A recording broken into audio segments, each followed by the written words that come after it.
Good evening, Garner, and welcome to the regular meeting of the Garner Town Council, July 16th, 2024.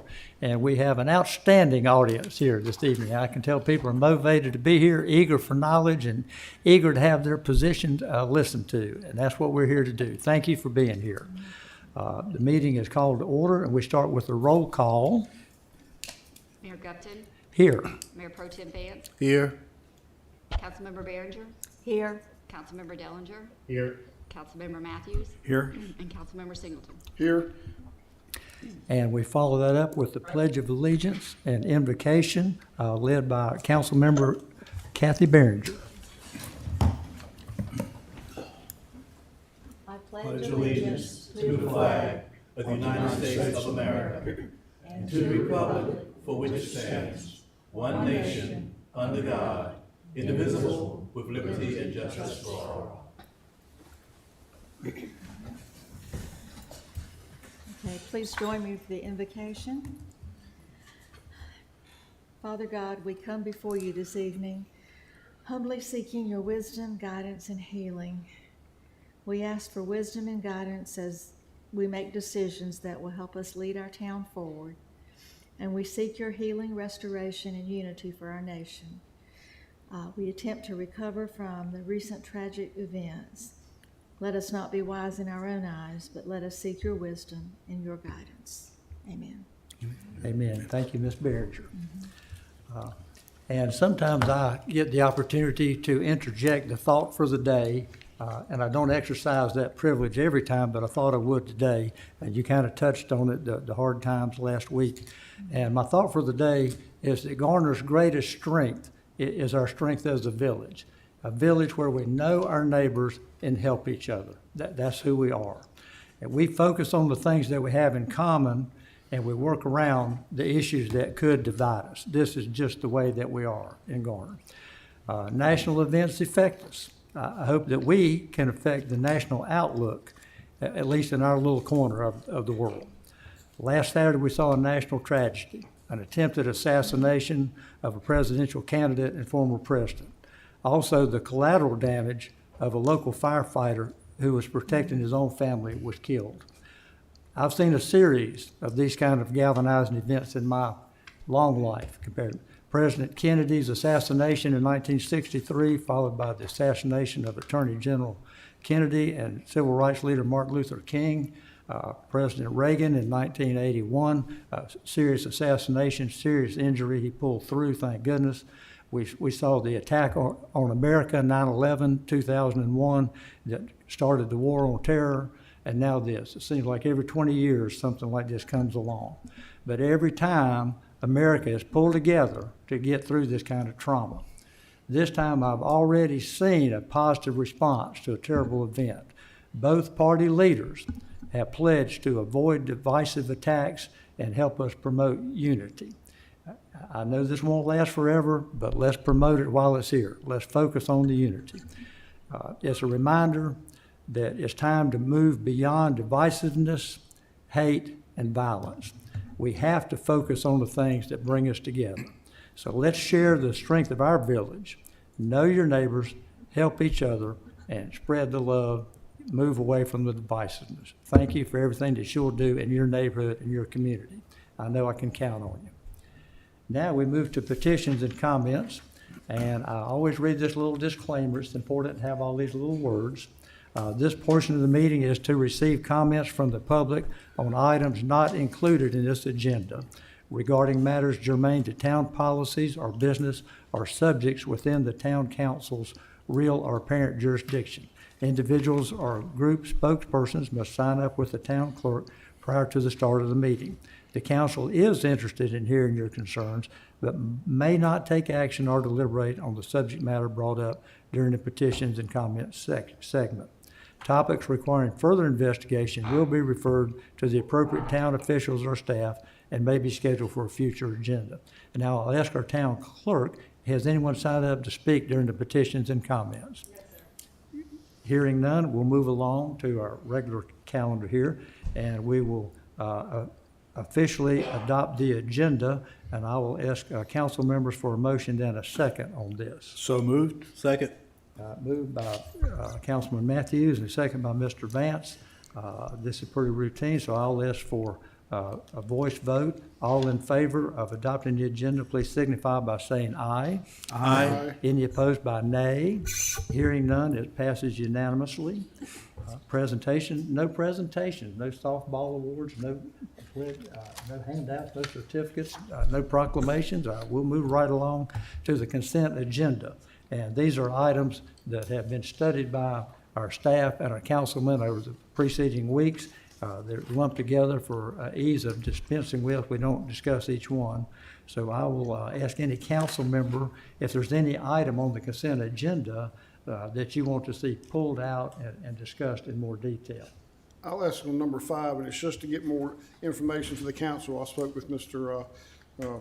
Hodges today for clarification about the no parking zone on Bella Rose Way. Okay, yeah, who would have believed that parking would ever be a problem in Garner? But there are spots where we have to take action. So there's a motion and a second to remove that item. Let's see if there's any motion to remove any other items.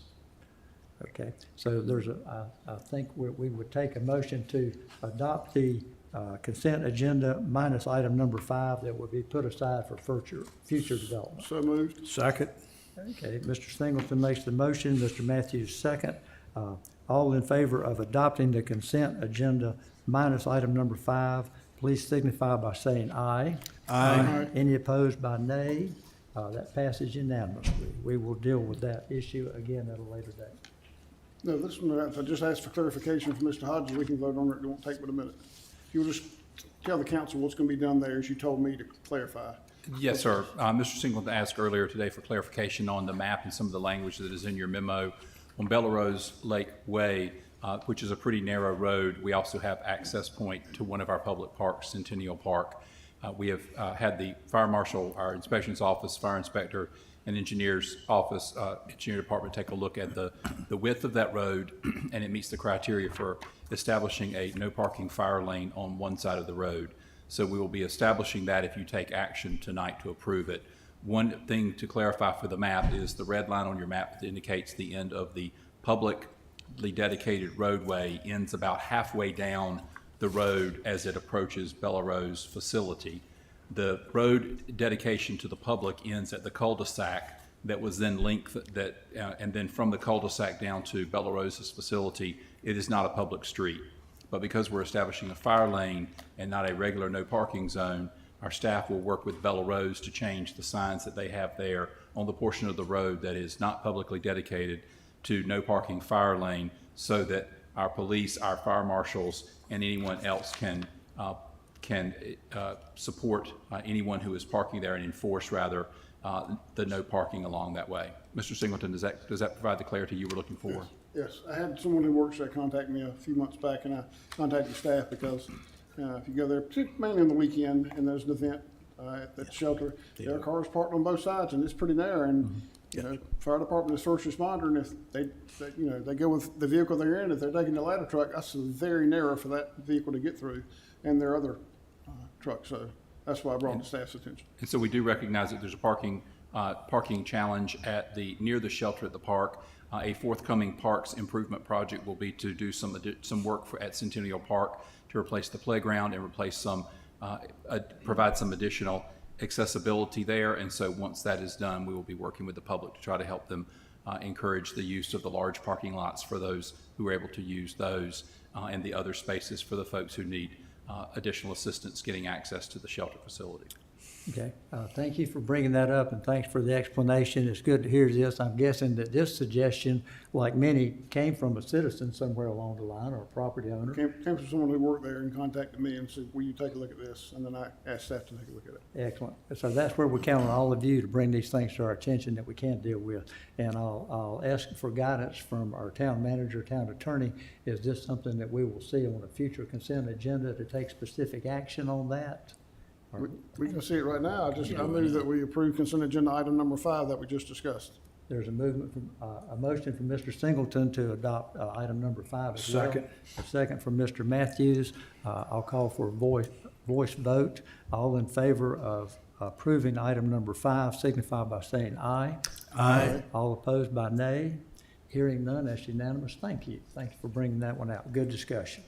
Now, we get to move along to the public hearings, and we have several tonight. And I also get to read this disclaimer before these.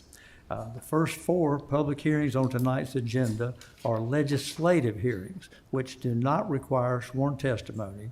However, persons interested in speaking, including the applicant, must sign up with the town clerk. Town staff will present a brief presentation, followed by the applicant, and other persons who wish to comment on the item will be recognized to speak. Council requests that groups of individuals with the same position to designate a representative to speak for the group. And I might also mention that at that point, if we have members of the public who want to speak, they have to sign in with the town clerk. And we do try to limit that to 3 minutes per person to make sure everyone has a chance. So we'll talk about that again a little later. That being said, our first item tonight is the Garner-Raleigh Annexation Agreement, and our presenter from the Planning Department is our Planning Director, Mr. Jeff Triesenberg. Good evening, Mayor, Council members. Good to be with you again tonight. Our first item from planning tonight is the Garner-Raleigh Annexation Agreement, and this is our part of the public hearing for that. Just as background, Raleigh had their public hearing on this on July 2nd, and it was approved. And I do have a couple of staff members from the City of Raleigh Planning Department, Christopher Golden and Matthew Burns, here with us tonight if you have any questions of them as well. But just a little bit of background, and then I'll walk you through the very minimal changes to the agreement. Our previous agreement was approved back in 1996. They're good for a period of 20 years. So technically this agreement that we had expired back in 2016, but we have been applying the 2016 forward till now under staff agreement. It describes the annexation boundary as to where Raleigh can annex and where Garner can annex. It describes the provision of utility services between the two municipalities, which is not as big of an issue anymore since we're all served by Raleigh Water. And then it also makes provisions for the exchange of information, particularly when annexations happen in close proximity to the agreed upon line. So the proposed agreement that you have before you tonight, again, would be for a period of 20 years, so it would be valid until 2044. Again, it describes that annexation boundary. We have made some small revisions to accommodate some subdivision activity, various recombinations, and in a couple cases, there's been some ETJ relinquishment. And it will require notification of annexation activity within 1,000 feet of this line. So anytime that Raleigh will annex within 1,000 feet, they'll send us a letter. And when we do, we will likewise send them a letter just so that they're aware. And of course, it will continue to describe the provision of utilities.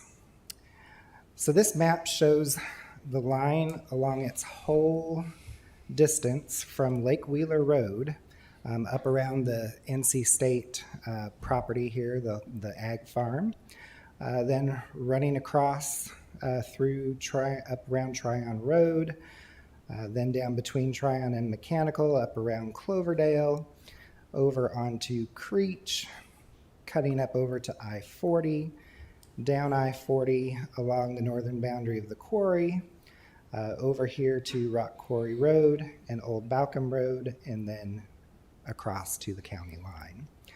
So again, that's largely the same boundary that we've had. There's 4 minor revisions along the way.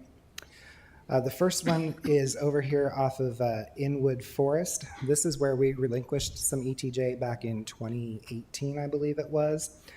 There was subsequently some subdivision activity that took place here.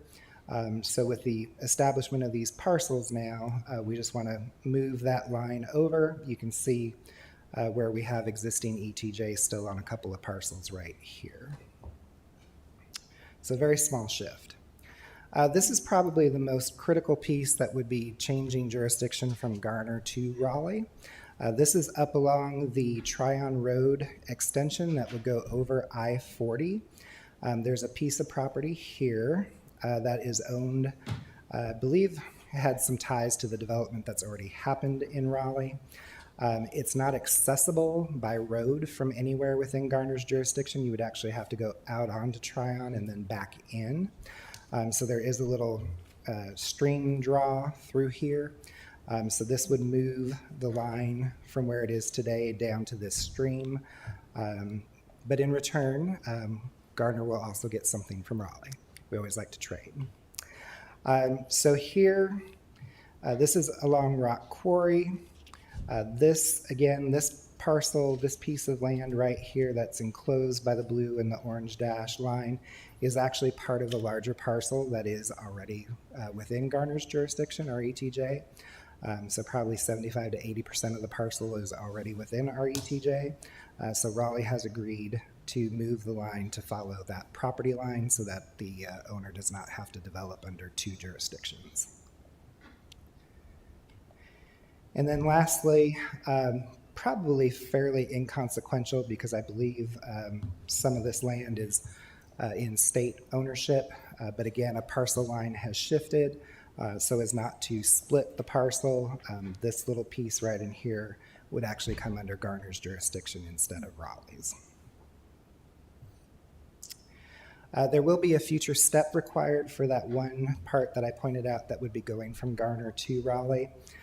Staff will be working with their staff and Wake County to make this happen at a future date. It's not imperative that it happen right now at the same time, but we also don't want to let it linger.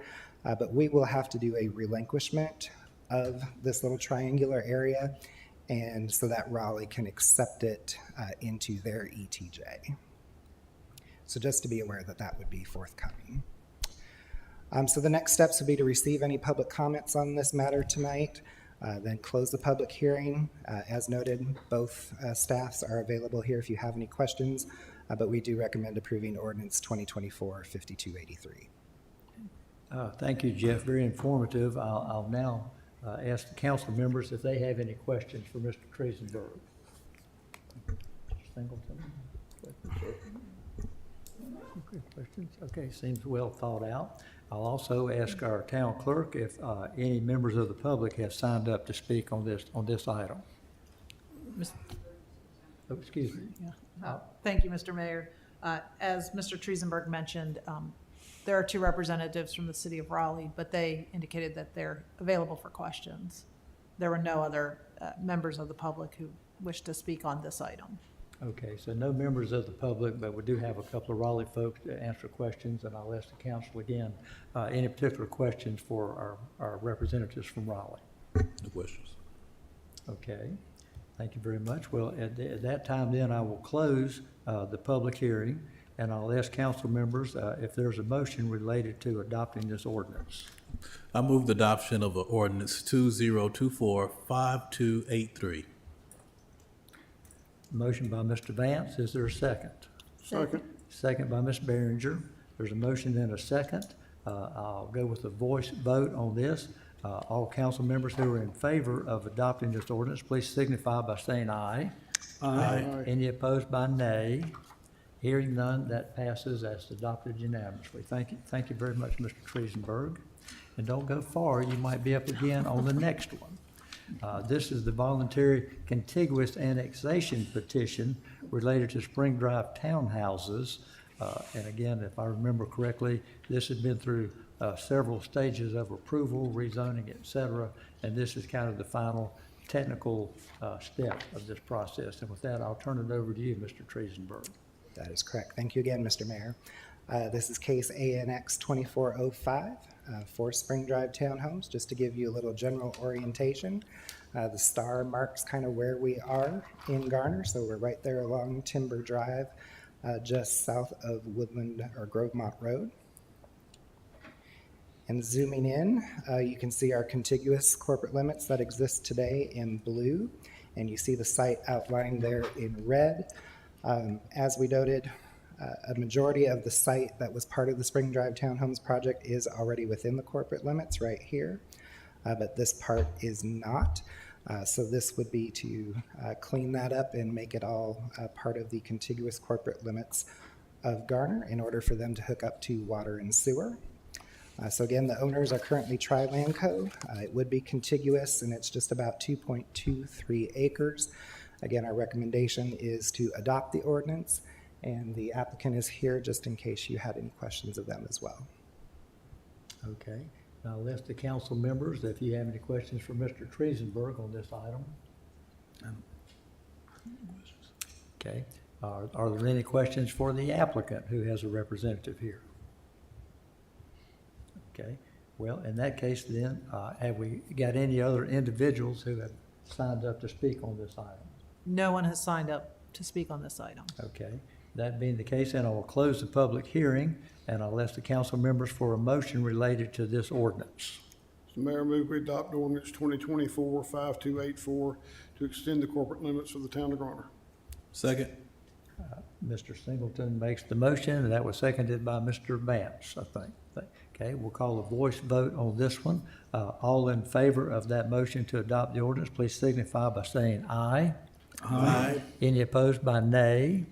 Hearing none, that passes unanimously. Thank you. Moving right along. Thank you, Jeff, for staying right there.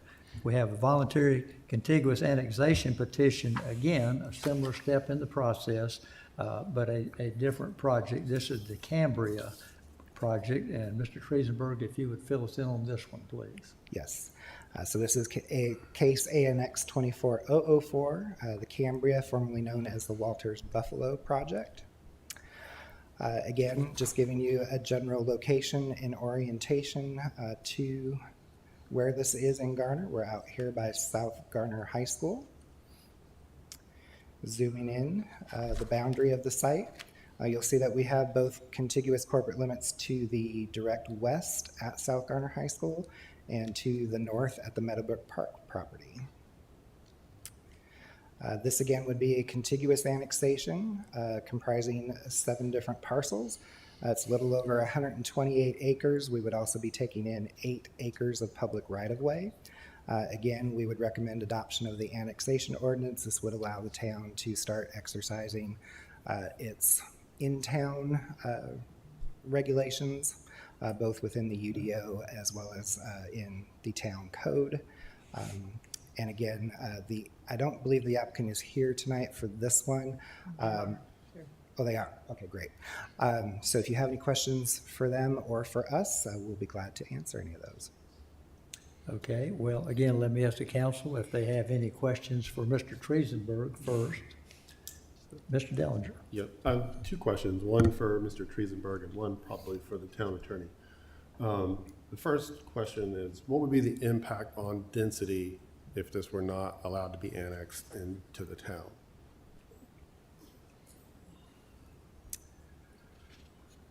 I don't know that there would be any technical effect on density. It's just that folks would be paying twice the water and sewer bills. And that's the other question is, if we're not annexed into the town, what impact would that have with their participation in the development agreement that we're under with the applicant? So the development agreement is a separate contractual agreement, so the annexation would not have an impact. Thank you. Okay. Any other questions for Mr. Triesenberg? Any questions for the applicant? Would you like to hear from the applicant? Yeah, I have a question for the applicant. Are they here? I said they were here. Okay, thank you. If you would introduce yourself, name and address, please. Good evening. Beth Blackman, Simmons Group, 5410 Trinity Road, Suite 102, Raleigh. I am here on behalf of the applicant. The applicant is developers here as well, property owner and developer. We're glad to answer any questions that you have if you want to ask, and then we'll see if it's myself or Rob that needs to answer. Thank you. There's been a history of, documented history of burning and dumping on the property. What steps are you going to take moving forward to prevent that? Okay, I'll let Mr. Ridloff answer that question. Good evening. Rob Rudloff, address is 12220 Crescent Green Drive in Cary, North Carolina. My name's Rob. I'm with Pulte. I'm sure many of you remember. Commissioner Dellinger, yeah, we obviously previously had some issues come up with burning and dumping, and I can just tell you that we've ceased burning, and I think any of the neighbors now could attest to that. After some complaints we received, we agreed to stop that completely and are not going to do it going forward. And with regards to the dumping, it's been addressed with the contractor. It's not something we were aware of or happy about as well. It's been addressed with them. An employee that worked for them that was doing this unbeknownst to the owners was terminated. His employment was terminated. So it is something we take seriously, and you can rest assured that you're not going to have any more issues like that. So The site control is very important. I know some developers, you go around, they've got security up, cameras, and on those light poles and blue lights and stuff. So access and control of the property is important for Understood. safety reasons. So just Understood. keep that in mind. thank you. Thank you. Thank you. Any other questions for the applicant? And I'll ask our town clerk if we have any individuals who have signed up to speak on this item. No members of the public have signed up to speak. Okay. If we have no other people signed up, I'll close the public hearing. But before I call for a motion, I'm just going to make a couple of comments.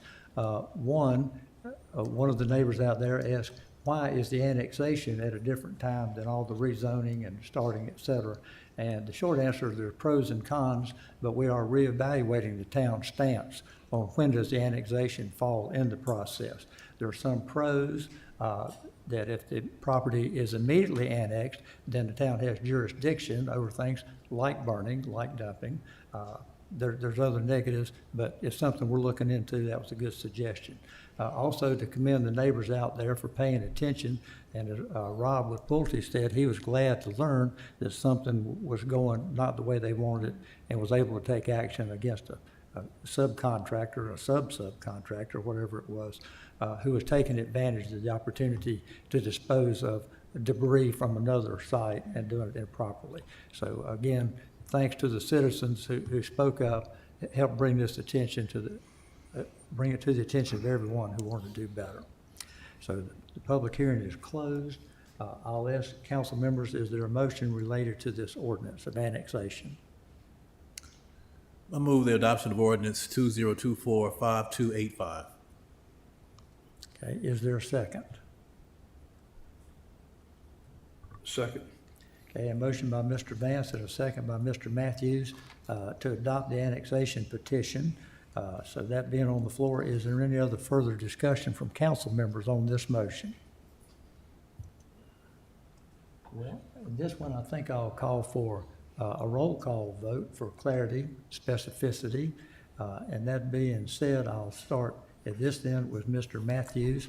If you're in favor of the annexation petition, if you would signify by saying aye. Aye. Mr. Singleton, Aye. Ms. Behringer, Aye. Mr. Dellinger, Aye. Mr. Vance. Aye. Okay, thank you. It passes unanimously. And that concludes the annexation petition over there. Thank you very much. Now, a slightly different one, not an annexation, but deserving of a lot of thought as well. And that's the conditional rezoning of the homestead at Bryan Farm. Our presenter on this one is Aaron Joseph, our Assistant Planning Director. And we'll ask you to bring us up to speed on this one if you would. Sir, thank you. I like to have my notes up here with me, so pardon me. Good evening, Mayor. It's good to see you all, council members and members of the public. I will be presenting the rezoning case CZMP 2304, also known as Homestead at Bryan Farm. So the applicant, Lennar Corporation, has submitted a Tier 2 conditional rezoning request on behalf of the property owners Ben and Joyce Hagwood and R.A. Bryan Farms LLC. The request seeks to rezone 99.17 acres from rural agriculture to residential 8 conditional for the development of a collective maximum of 265 dwelling units, which is down from 291 from their last submittal.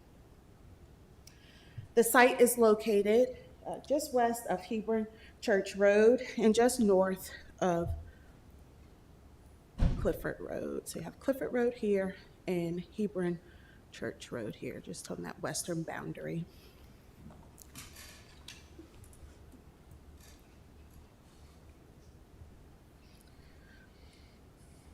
So the current zoning of the site is rural agriculture. And it's intended for uses such as rural residential, agriculture, and silviculture. Typically, the zoning district is found outside of our corporate limits, the town's corporate limits, where public water and sewer are readily available. The current uses on the site include single-family residential detached and vacant. The surrounding zoning districts include a mix of R2, R4 conditional, and CMX. This area in particular is undergoing increased development with several residential projects under construction or in review with town staff. And the site will be connected with water and sewer through the adjacent Ridgemore development.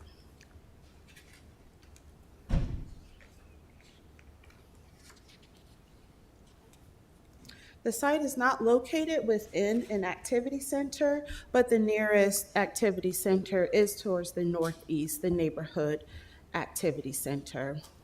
And this area of the community consists of a mixture of vacant tracts, agricultural uses, and single-family neighborhoods.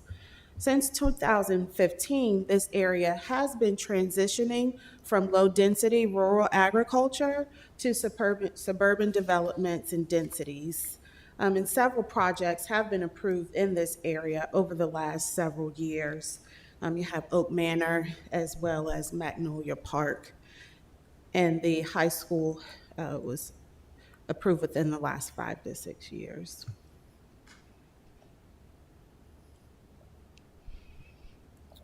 So Hebron Church Road and Clifford Road are classified as secondary routes, and they are maintained by NCDOT.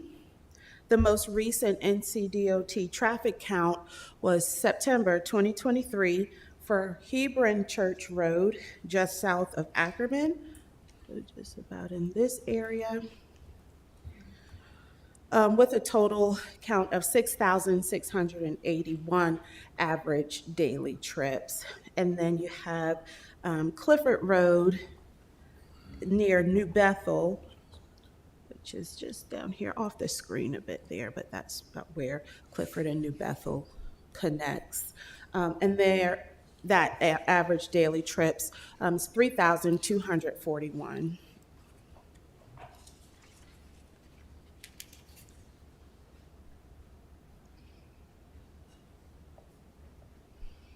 So this rezoning, this proposal requests to rezone to R8 conditional.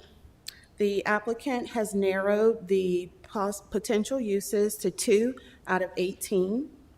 They are capping the collective number of dwelling units at 265. Again, this is a reduction in the dwelling counts. Further, a further breakdown of that 265 overall total, the applicant is committing to an individual maximum of 107 townhouse units and an individual maximum of 167 single-family detached.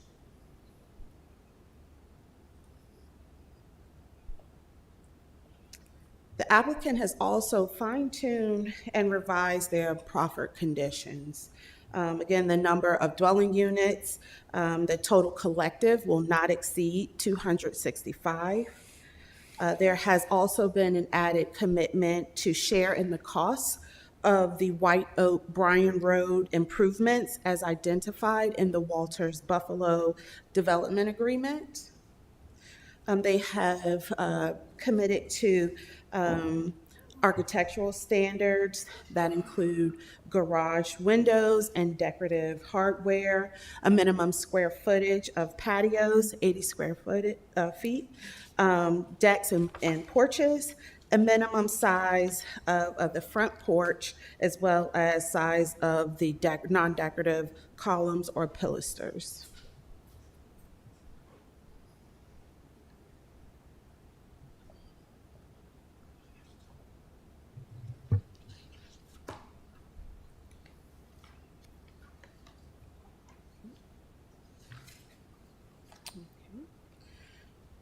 Further, the applicant has added conditions to window treatments, features of the materials, as well as the main amenity area will commence construction prior to the issuance of the first certificate of occupancy. They have committed to several pocket parks, and within those pocket parks, they will contain a minimum of the following elements: benches, pet waste stations, shade structure, playground, dog park, or paved walking trails, except for Pocket Park B. The applicant has also added a playground and added more additional architectural standards for the townhouses with pitch roof, shall feature a break, and so really addressing the articulation of those townhomes, a minimum of 3 breaks for buildings of 5 units or more. And they also have committed to 2 play lawns that will be loosely bounded by landscaping or hardscaping to identify and demarcate that area as a play lawn. And they have added a commitment of at least 1 playground. So being a Tier 2 rezoning, it does include the master plan. This master plan is to help illustrate and to conceptually visualize the site design. The purple denotes the single-family detached homes, and the pink and the golden color illustrate the townhomes. You have a public greenway that bisects the site, and they've illustrated that. They have their stormwater control ponds. The darker green area is their tree preservation area, expanded sidewalk, as well as private trails that connect into the private greenway.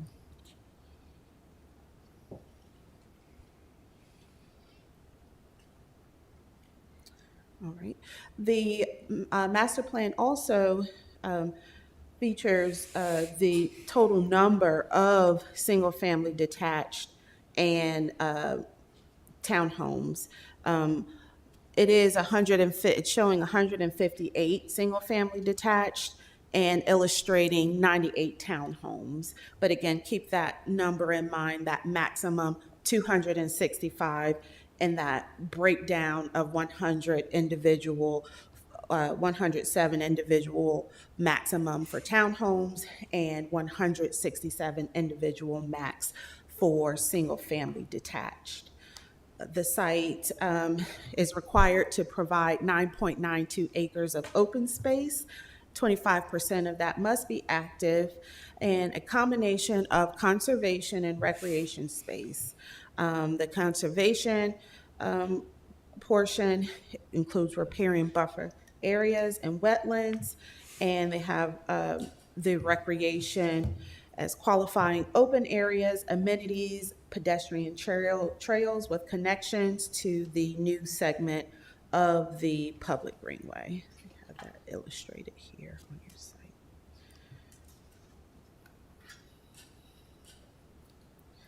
The site is not within a watershed protection area. However, it is subject to water quality, nitrogen, and quantity requirements.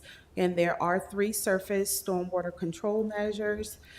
There will be a connection to water from the Ridgemore subdivision, and the sewer lines will be extended to adjacent and upstream properties per the Raleigh water policy.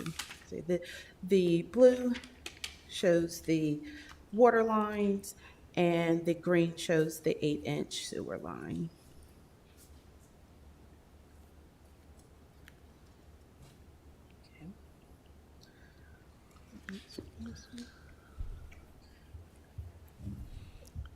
So a traffic impact analysis was required and completed in June of 2023.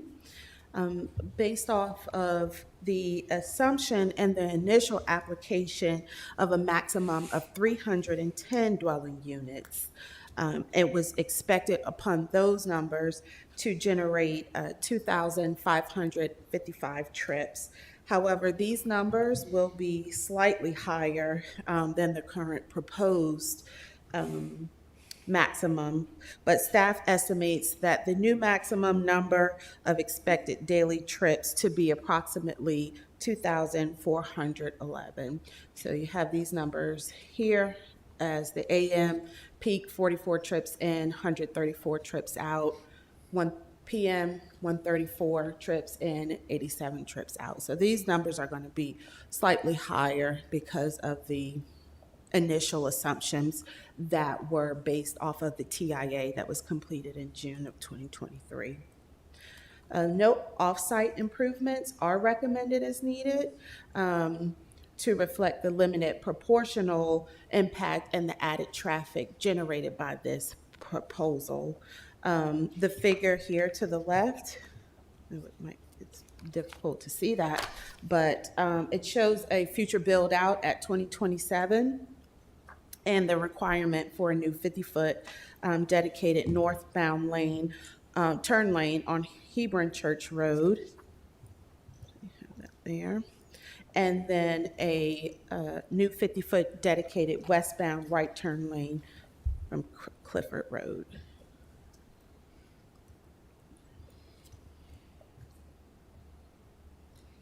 And the applicant will update their TIA to reflect the new numbers of the dwelling units before it goes to the Planning Commission. All right, and considering the environmental and cultural resources, there is an existing stream with associated buffers along the northern boundary of the project.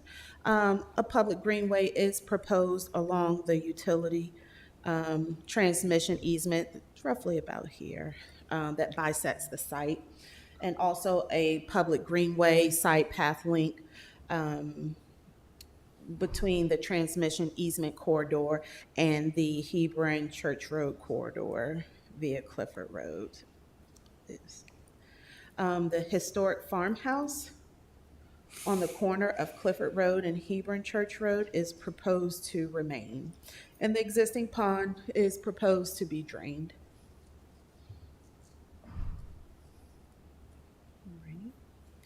So the request was contacted 126 properties and occupants for their neighborhood meeting. The first meeting was held in June of 2023, and the second was held this year in January.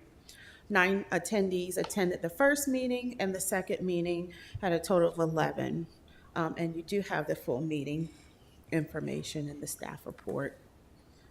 As we move along to the consistency with our comprehensive land use plan. This site is not, again, within an activity center. The character typology is neighborhoods, and this is a level 2 area to strengthen. So as we analyze this proposal against our comprehensive plan, 17 growth framework criteria were evaluated. 13 were strongly consistent, 1 modestly consistent, had 1 split. There were none that were modestly inconsistent, and then there are 2 scored strongly inconsistent.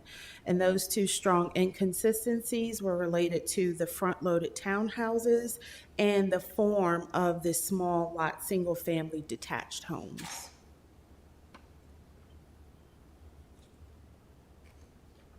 As we looked at the land use and community character consistency, 26 criteria were determined to be applicable or possible to be meaningful to address. Right now, it stands at modestly consistent. The applicant has worked with us and made minor changes, and that's helped them to obtain that modest consistency rating. And they did that by enhancing street frontages, addressing street frontages, the use of open space for creating a stronger central focal point to the neighborhood, and proffering those additional conditions or even clarifying existing ones that speaks more directly to the specific recommendations of the comprehensive plan. Again, there's always room for improvement, and so we believe that with some continued fine-tuning in response to this evaluation tool, as well as the additional public input, staff will likely be able to support a stronger overall finding of consistency. And you also have that full consistency analysis and review. So the next steps we would offer to finish conducting and close the public hearing, and refer it to the Planning Commission for findings of consistency and to provide a recommendation of approval or denial. And then the final step, to come back to Town Council and determine findings of reasonableness and a decision to approve or deny the rezoning request.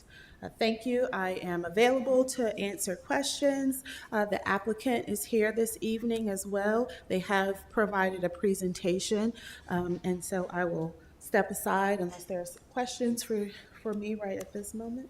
Thank you. Okay, great. Thank you for the great information. Stand by. There might be a question that council members want to ask you before we hear from the applicant. Thank you. That was a lot of great information. A lot of work has gone into this clearly in your analysis already.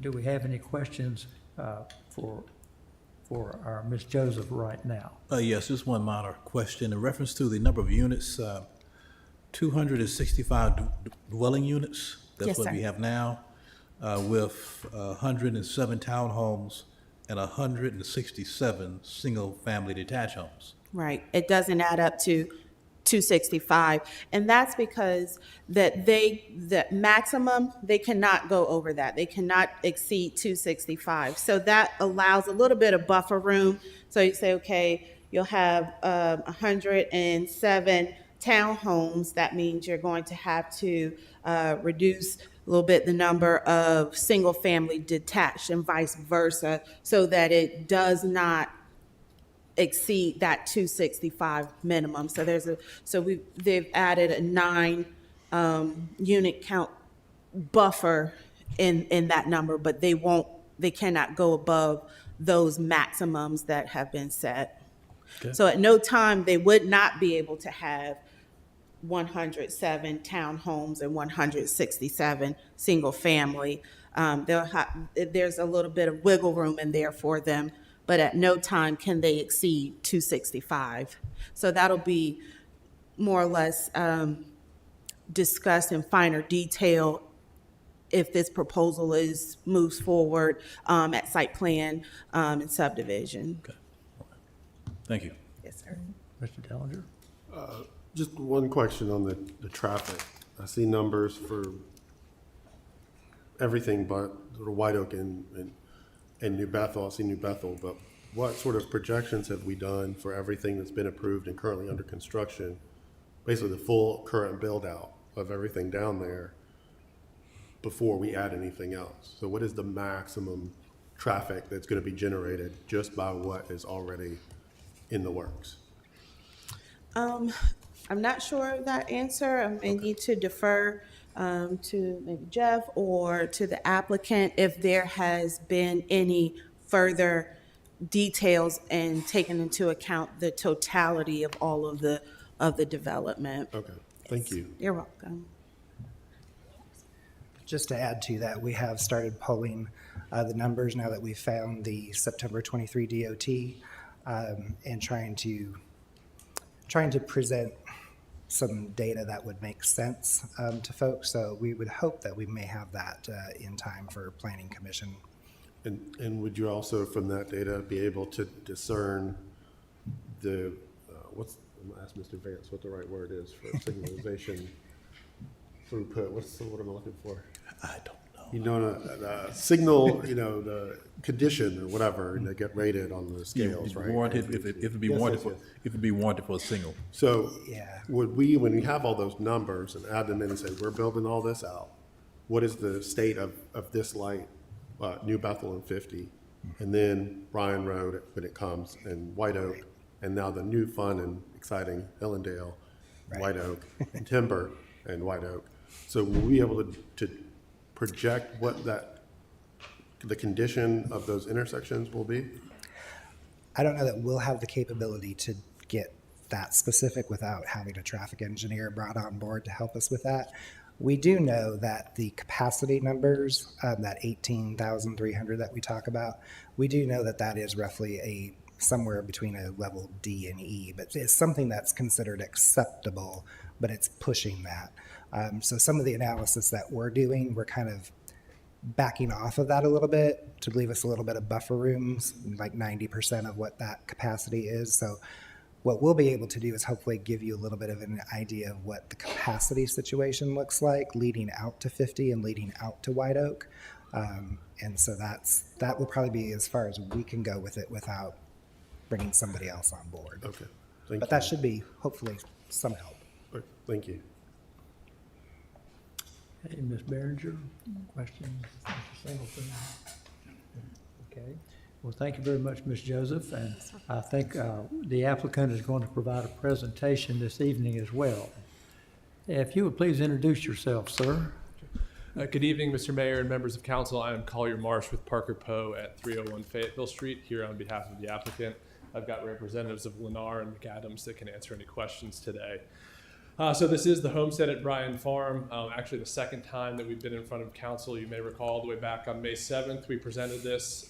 And at that point, shortly before that meeting, we had gotten staff's review under the new comprehensive plan. And so we had gone through several rounds of review under the old plan, got the new one, had new comments, and we recognized that we needed to reevaluate certain parts of the project.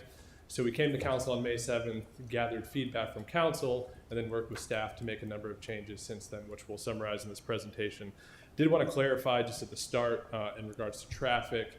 There are actually two improvements that are recommended with our TIA, and those are signals at both ends of Clifford Road, so at New Bethel Church Road and at Hebron Church Road. There's potential for signals when warranted. So that was one of the recommendations of our TIA. I just wanted to clarify that, as well as frontage improvements and contributions to the those White Oak corridor improvements. So traffic hasn't been overlooked in this project, and we also do have Nate Boquin with McAdams who can give a little more math and science to those points.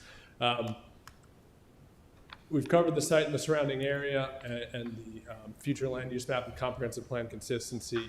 We continue to work with staff to get as consistent as possible, and we're learning this new comprehensive plan and those tools, and we're trying to make it as strongly consistent as we're able to, and we'll continue those efforts.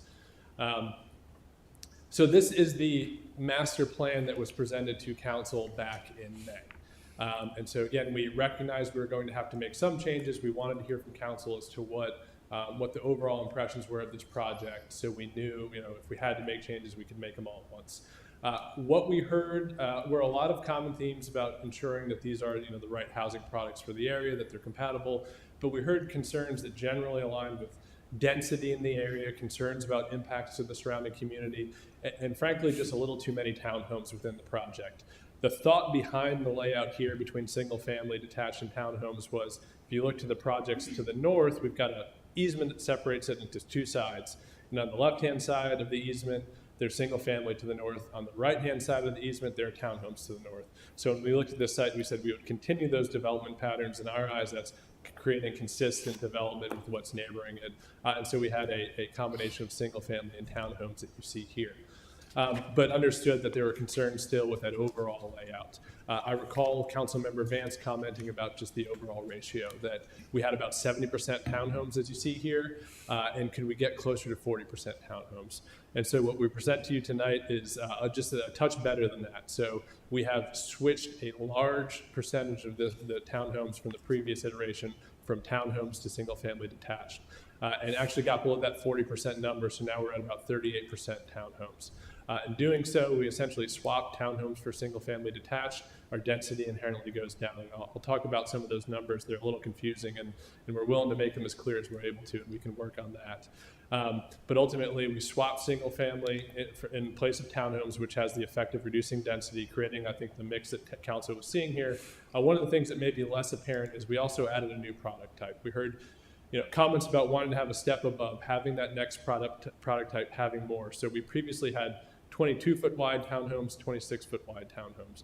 We replaced all the 26-foot wide townhomes with the largest townhome that Lennar offers, which is a 28-foot wide townhome. So that's essentially your largest floor plan, largest square footage, top of the line for what they offer in this area. So those would be the pink that you see there. That's a new product type that was brought into this. We've also ensured that we have the top product type for single-family detached that fits within the lots we're proposing. So we listened to what Council had to say on the unit mix and the product types and made some really meaningful changes, substantial reduction in density. There are also a number of changes that were made just with pedestrian walkability, greenway connections. And so we heard comments from Council about how the greenway network not only functions internally, but how is it connecting to the surrounding area, knowing that we've got a school to the southeast or to the south, we've got a future park to the east, we've got potential for commercial adjoining our site on the west. How are we getting to all of these different neighborhoods? And so we sat down with Jeff, and I think 2 meetings specific to the greenway connectivity, and really worked through the plans, figured out what was feasible and what wasn't. And so we've got connections that allow us to connect greenways to the north, allow us to bring the greenway system through our site and connect to the existing greenway network to the south. We're also bringing greenway along Clifford Road to the Hebron Church Road intersection so that it can then match up with the town's planned greenway to take you right into the park. So you'll have a greenway connection from this neighborhood taking you into the future park. And we also included a private greenway a little further up on the page so that if a future break in traffic is allowed for pedestrian crossing, we've got a good location to cross right into the park directly from the neighborhood. So we listened to everything that, every concern on the pedestrian network and made all the changes we were able to. There are a few areas where we're pinched and we couldn't make every possible change. And the reason is not because we don't want to, but because there are environmental constraints with the site that prohibit us from crossing certain areas. But otherwise, where feasible, we made every change. This slide just summarizes the overall changes in text form. So I know those numbers were confusing. So in the previous iteration, we had zoning conditions that had a max number of units. And so we took that max from 310 and we moved it down to 265. That's just the written zoning condition, our cap. So that our max is reduced by 45. But our plans show 256. Realistically, we're not sure how we would ever get any more units. We've looked at the site pretty carefully, but the thought was at the subdivision site plan stage, sometimes you learn things don't align exactly as you thought, and there may be opportunities to capture units, which is always desirable from the developer's standpoint. So we had built a 9-unit flexibility. So when you look at those individual single-family breakdown, townhome breakdowns, each of those separate breakdowns have the ability to absorb those 9 units. Now, again, If that's a concern of council, we don't really need that. We just always try to build in that flexibility. So if what we hear is, we don't want 265, we want 256, that's no problem because we're confident in those numbers. So I just wanted to explain, we were talking with staff this week about that topic, that we didn't really pay too much attention to the discrepancy until it was raised by staff and we saw the confusion and agreed. But again, we talked about the ratio being flipped here. This was a townhome dominant community, and now it's a single family detached dominant community, and really changes the overall nature of the project. Another thing we've heard quite a bit about is what is the desired architecture and layout of single family detached and townhomes in Garner. What have we learned from past projects? So what we did with our architectural conditions is learning from recent projects like the Park at Garner Station and the exercises we've been through. We went through the list of all those architectural conditions that were added, the list of all the conditions that town staff has seen as being important. We went through and added them all in. So that is my best way of summarizing all those architecture changes, is that they're all in there. And I'm confident that if you talk to staff, have they done what we need to do on architecture? The answer is yes. Now, one of the things that also came up in our discussions is, well, yeah, we are elevating architecture. We're trying to get to that step above here, but are we creating too much monotony, right? Are we just saying everything has to have all these features and then everything looks the same? So there's also conditions in there to require variation among materials and product types so that you don't have that cookie cutter, everything looks exactly the same. You have high quality architecture that actually is distinct from a neighbor's house. We made all of the greenway and sidewalk network changes, and then we also enhanced our open space and our amenity areas. Now these next slides just show the changes to the conditions. Again, these are summarized or paraphrased versions of the changes, but they're extensive. We previously didn't codify the contribution to the White Oak improvements. That was mainly because we were hoping to get to a point in time where those numbers were certain with the Pulte project. As we all know, that's been a little slower to evolve. So we didn't have that answer. We wanted to say we're going to give X dollars and be fine. We're still hoping to do that, but at the very least, we put the framework that town staff wants to see for those contributions. We've added a commitment for a playground, and where we have those open play fields, we have commitments to have landscaping to create a border so that it's actually a distinct area, it's identifiable, but still usable. And these next few slides just go through the extensive architectural conditions. Happy to answer any questions on them, but I think that the best way to address that is if you don't believe us, ask staff if we've done what we should, and I think that they will say yes. I want to touch on open space because this project went before the Parks and Rec Advisory Committee, and we heard comments from the committee and from council members as to, is there adequate open space here? And so, when you look at from the bird's eye view, it's tough to appreciate how much there really is. This is a 99-acre site. Now, in our master plan, we talk about minimums of open space and minimums of tree preservation, but you don't have to squint too hard to see that a substantial amount of this project is preserved as open space. And those grayed out areas include yards and things that we're not taking credit for. So this isn't a ram and cram as many units as you can. There is meaningful open space, much of which is passive, as shown on this slide, and there is that large easement in the middle. But we have also endeavored to be meaningful with our active open space. And so, Councilmember Singleton, I recall you making a comment that we don't want our kids playing that power line. And we agree. We've got that power line easement. We've got good, actual, usable, active open space. And so I want to zoom in on a couple of points and just show it to you. This is on the left-hand side, the side west of the easement. There's pocket parks that are included. The one on the north is about 0.7 acres. And within that, we're showing a U10 soccer field. So that will fit within the bounds of that. So I did a little calculations. I know we've heard comments about having 10,000 square foot play fields. That 0.7 acre area is about 30,000 square feet. And within it, you can fit a truly usable soccer field. We've got a 0.2 acre pocket park further to the south. And that's just a hair under 10,000 square feet. Now, we don't want our kids playing the power line easement, but we are willing to maybe have some dogs run around there. I hope that's all right. We're thinking about putting a dog park along the trails there. Multi-purpose fields. Huh? Multi-purpose fields. Multi-purpose Just put soccer fields. there, multi-purpose. Moving to the east side, just want to show that the open spaces are meaningful. Again, it sometimes is lost on a large site such as this that you do have large parks. So that pocket park E, 0.8 acres, about 35,000 square feet, and that's a soccer field within it. And at staff suggestion, we've included, you'll have plantings and things that doesn't just look like a field and you think, is that someone's backyard or not? But it's landscape, it's defined area that you know you can use as an amenity for the community, and it wraps in with the Greenway Trail. Some other pocket parks up to 0.9 acres, and then that main entity that's as centrally located as we can within a site that's bisected by an easement. But then we work with staff again to have our walking trails connect everything so that they take advantage of all that passive open space. This is the main amenity. This is a rendering that was done for this project just to show there's a planned clubhouse, a cabana, a good-sized pool, as well as a playground, all within one central area and with walking trails to get everybody there. We're working on getting some better images of the housing in this. So these are the older images from the prior iteration. We listened to you. We want to get a step above, and we have some other product types that we can show. And then the last point of conversation is just the old house that's on the site. And so that house will be incorporated into the neighborhood. It will be part of the HOA, which means it will be subject to the restrictive covenants. So it will be maintained as a single family home and will be required to be upkept as all the other houses are, with siding being kept up, lawn being mowed. And so that ensures that it will be preserved into the future. So with that, we hope we've addressed your comments, but we're always open to more things to consider and happy to answer your questions. Excellent. Thanks for the presentation. Thanks for the adjustments you've already made based on interaction with staff and some from the council. And I'll ask our council members, starting with Mr. Matthews, if any questions.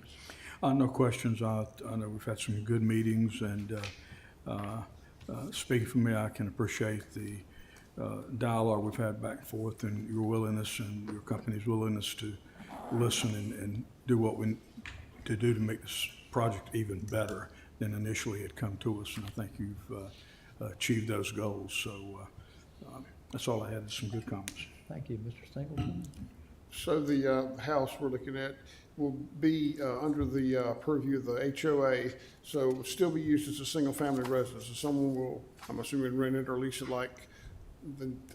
or they can't own it because the HOA owns the property, or can they? Yeah, so the plan would be that it would be sold like any other house in the neighborhood, and they'd be a member of the HOA. They'd have to mow their lawns and follow all the same rules. They just have a much bigger lawn than everyone else. Yeah. Okay, just wanted to clarify that. You said that, I didn't quite understand it. Thank you for clarifying. They might get 2 votes on the HOA, who knows? Pardon? I said we might give them 2 votes on the HOA. Well, just maybe to- so. Thank you. Okay, Ms. Barringer. I have no questions, but I do appreciate your diligence and hard work in listening to what we asked and then doing your best to implement it. Thank you. Okay, Mr. Dellinger. No questions. Mr. Vance. Yes, appreciate the adjustments, and they are significant in my mind. And if it's not too much, well, I'll wait on that. But yes, again, it was a lot of hard work, a lot of the dialogue back and forth and considerations, and it is appreciated. So, Okay, excellent. Well, I have no particular questions, but I just would say the question before the council tonight is whether or not to refer this to the Planning Commission for further review and another public hearing. It seems like it's probably going in that direction, and I would just ask that when and if we do refer it on to the Planning Commission, we make a note to continue the conversation about the overall traffic situation, as Mr. Dellinger mentioned, cumulative from all of the developments out there. I know that's not your sole responsibility, but hopefully our planning staff can help put together some idea of what it's going to take to handle this a year from now, 5 years from now, maybe even 10 years from now. Just get some idea of where we're going with that, see what other steps we can take now.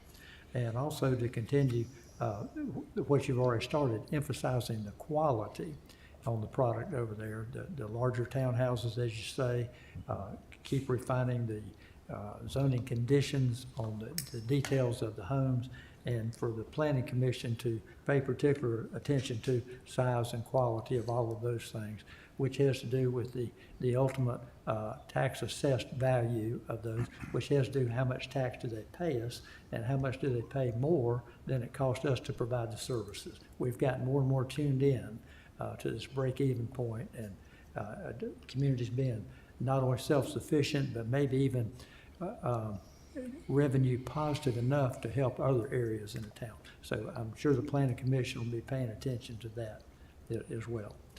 Any other questions or comments for our applicant here as we go? Okay, well, thank you very much. And with that, I'll ask our town attorney. I have a question Oh. for Mr. Triesenberg. Oh, okay, a sure. Zoning question. Sure.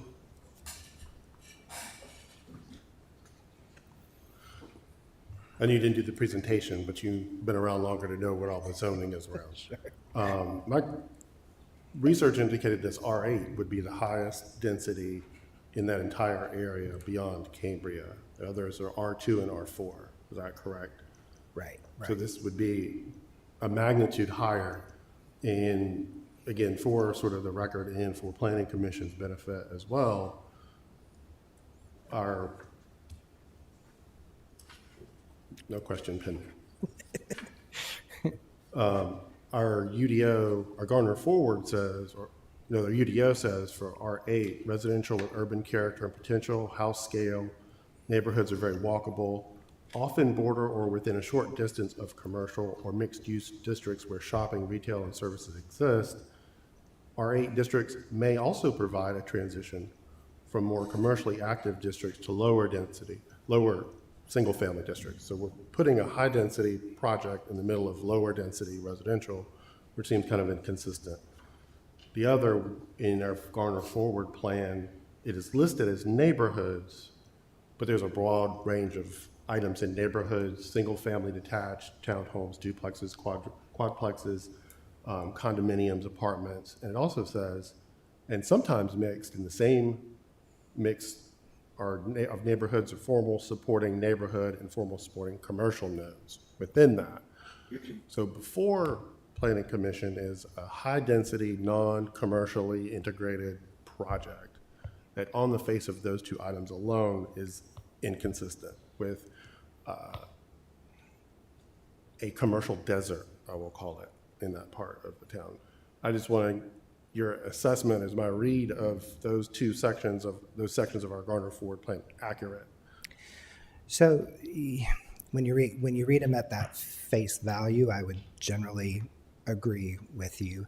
And I think when Aaron and I and others sat down and talked about the consistency part of it, that's where you do kind of see those stronger inconsistencies do pop up, because it isn't, by the current comprehensive plan, it's not quite the form that we would normally expect.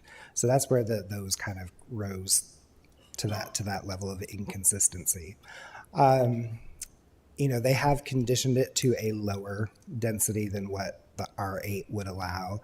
The R8, we could approach it they could approach it a couple different ways. We could do the R8 because the R8 allows both the townhomes and the single family together in one unit.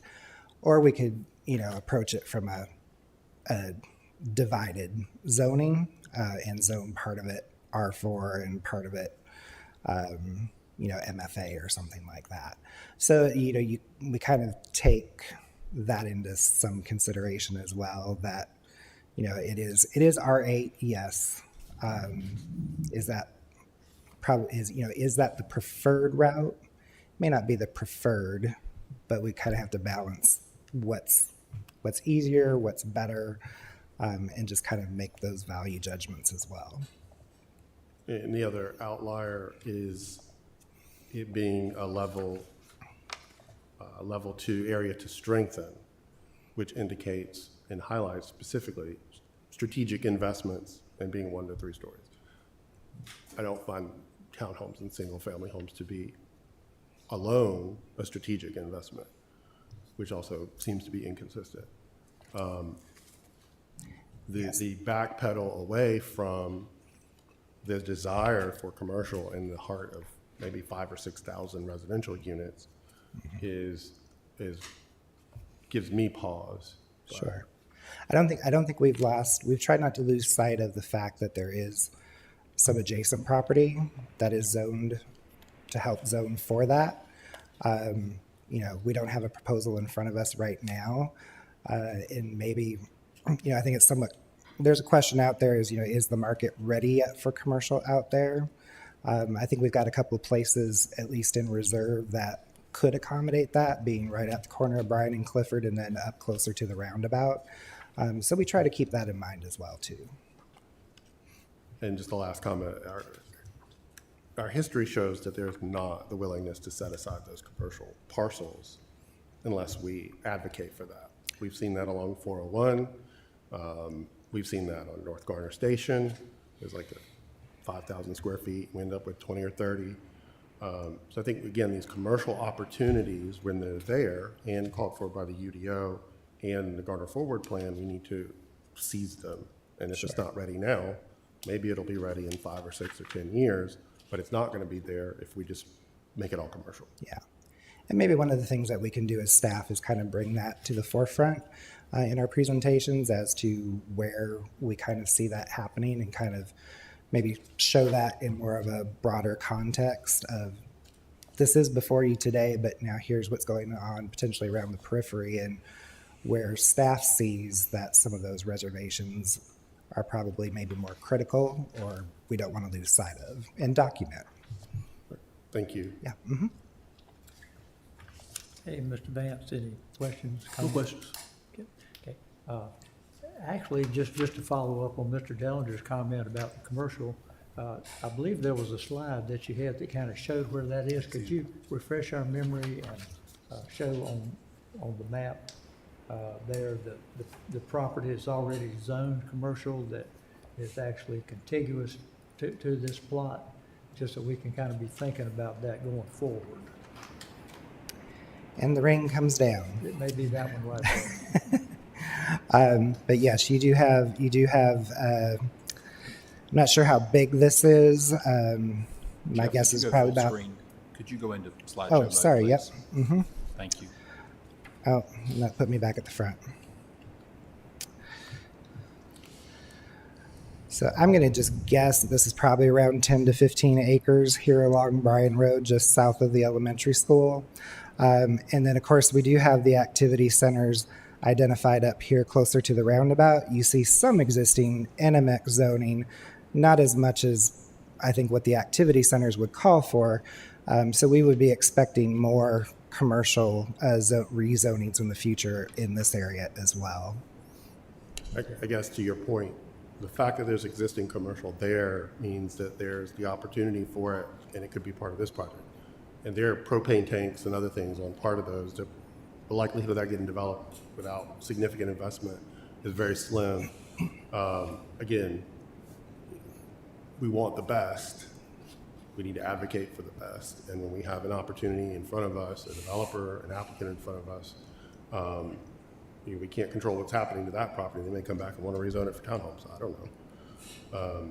But it does show that that area is ready for commercial, or at least somebody thought it was a good idea to have commercial down there.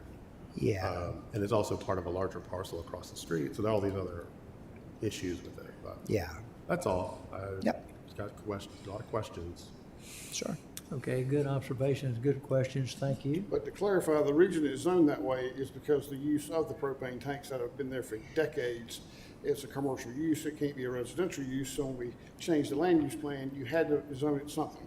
Right. And that's the reason it has been. It's been rural, and so that's why it's commercial there. I differ with Mr. Dellinger on, you're not gonna stick commercial down here on these 2-lane roads, I'm sorry.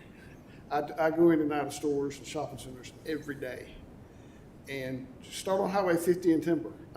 Start there. Once you leave Timber Crossings, you ride, you go by the water plant, you go by the new VA hospital, go all the way down to 1010, and they got a convenience store. You go past it, there's a little strip and a Dollar General. You go again, you go again, you go again, a store here and a store there, then you get to 42 and 50. What are 42 and 50? A U.S. highway and a state highway crossing. That's why they build them there. You build them where the most traffic will be.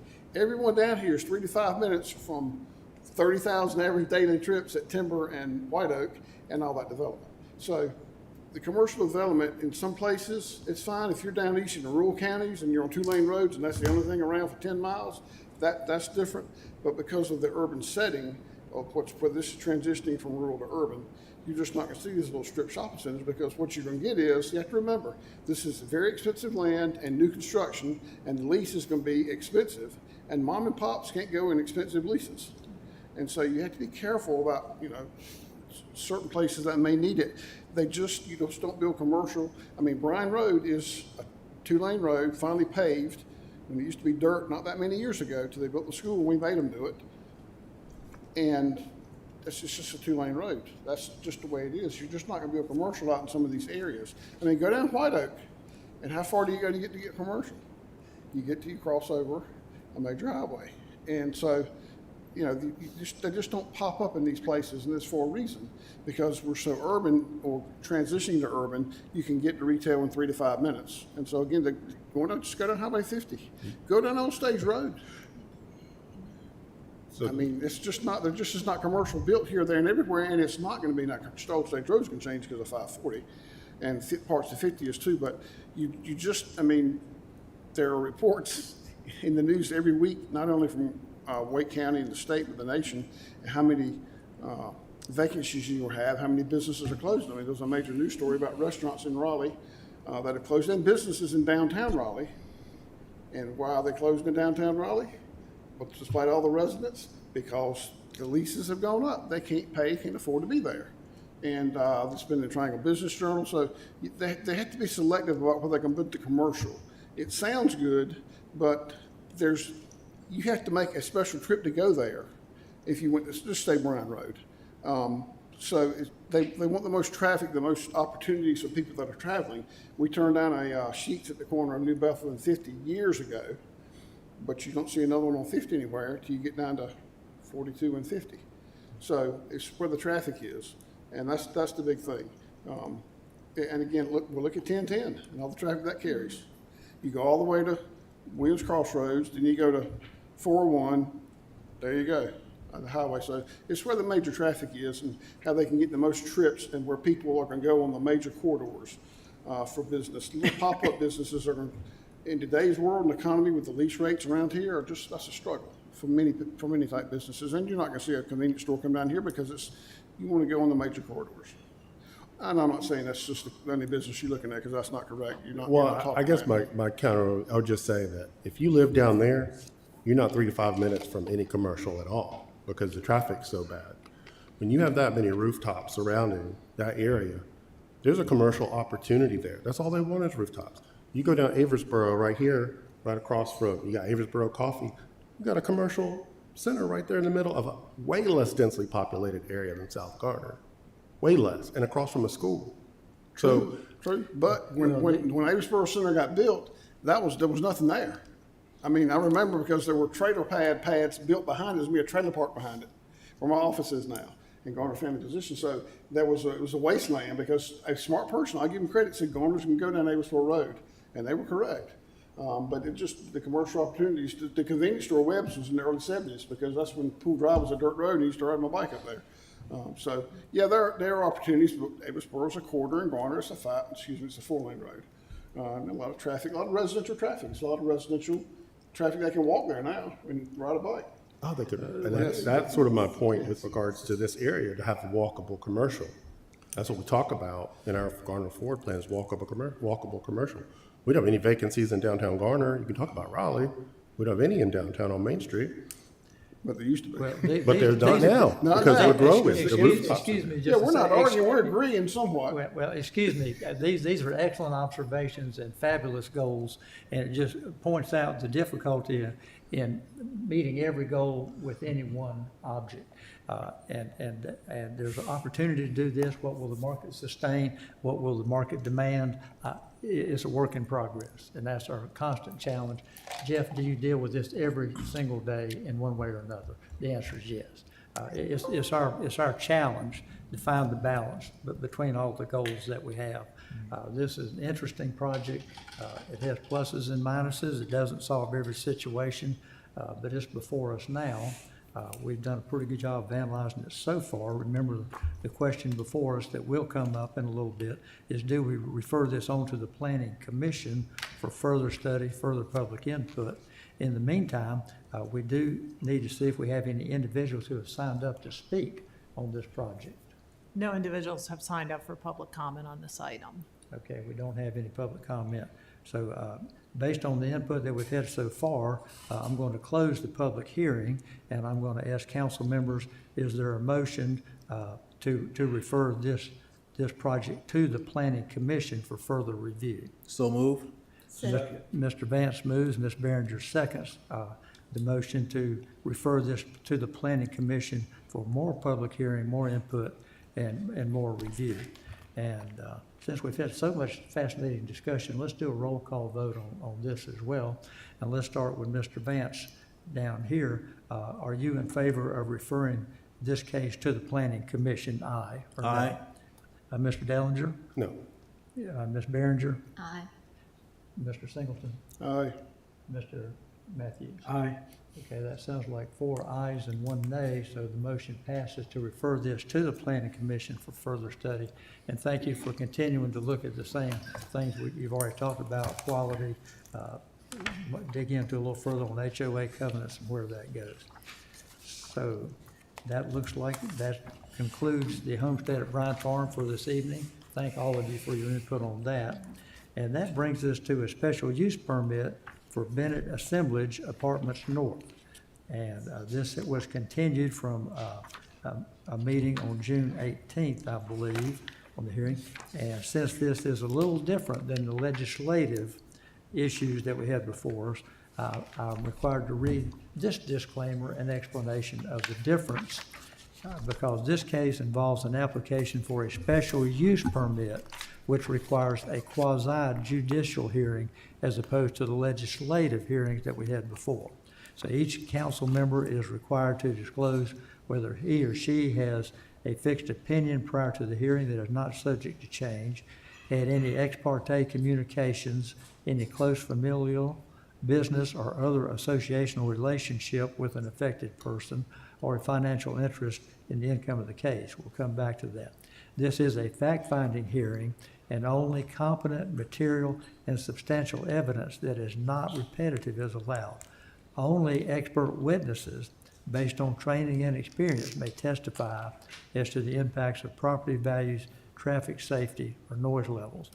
Council members must disclose discussions pertaining to the case or any information received outside of the hearing. The property was considered at prior council meetings in conjunction with the rezoning and the special use permit hearing on June 18th as well. Some ex parte communications are included in the agenda packet on pages 144 through 146. And that was a summary of comments that were made by council members and myself at the last hearing, and then translated in emails which were passed along to the applicant. So I think we've covered that. Do any council members have any additional disclosures of ex parte communications? Okay, it looks like a no on that. That's good. Okay. All persons wishing to testify or provide comments must be sworn in by the town clerk. Please proceed to the back corner of the room to be sworn in. Anyone who plans to testify related to the special use permit.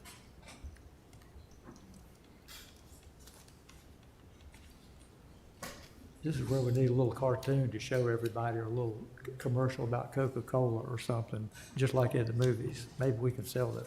Maybe a promotion for a local funeral home or something would be a good thing.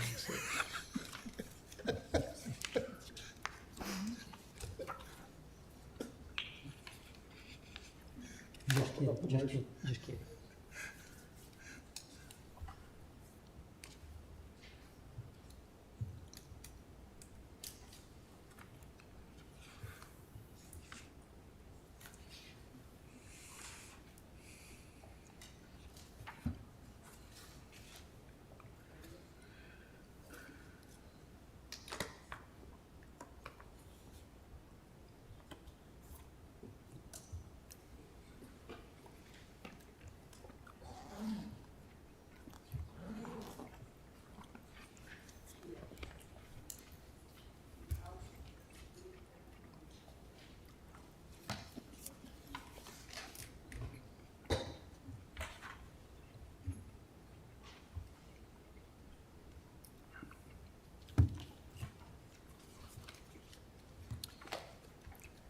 Okay, thank you for doing that.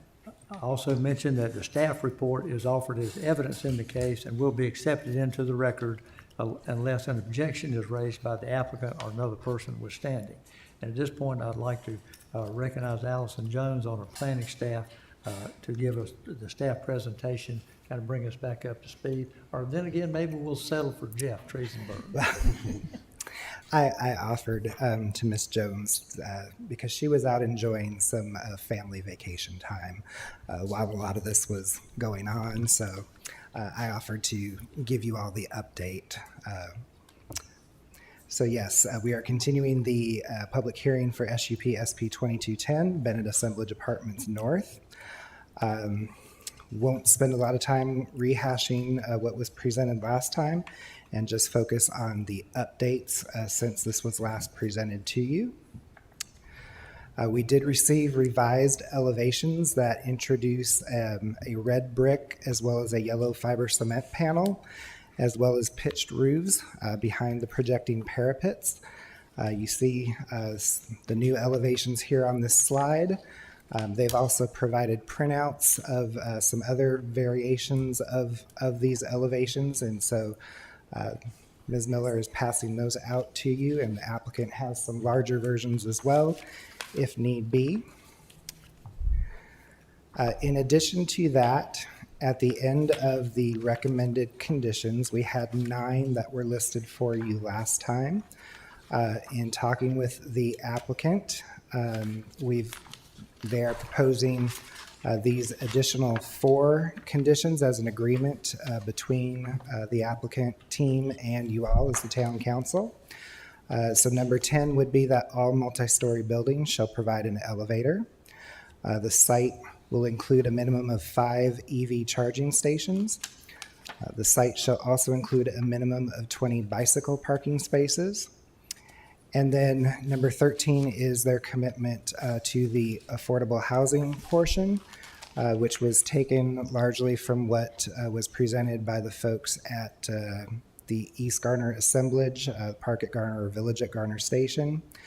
And again, I would just point out here that there's a total offer of 5% of the units.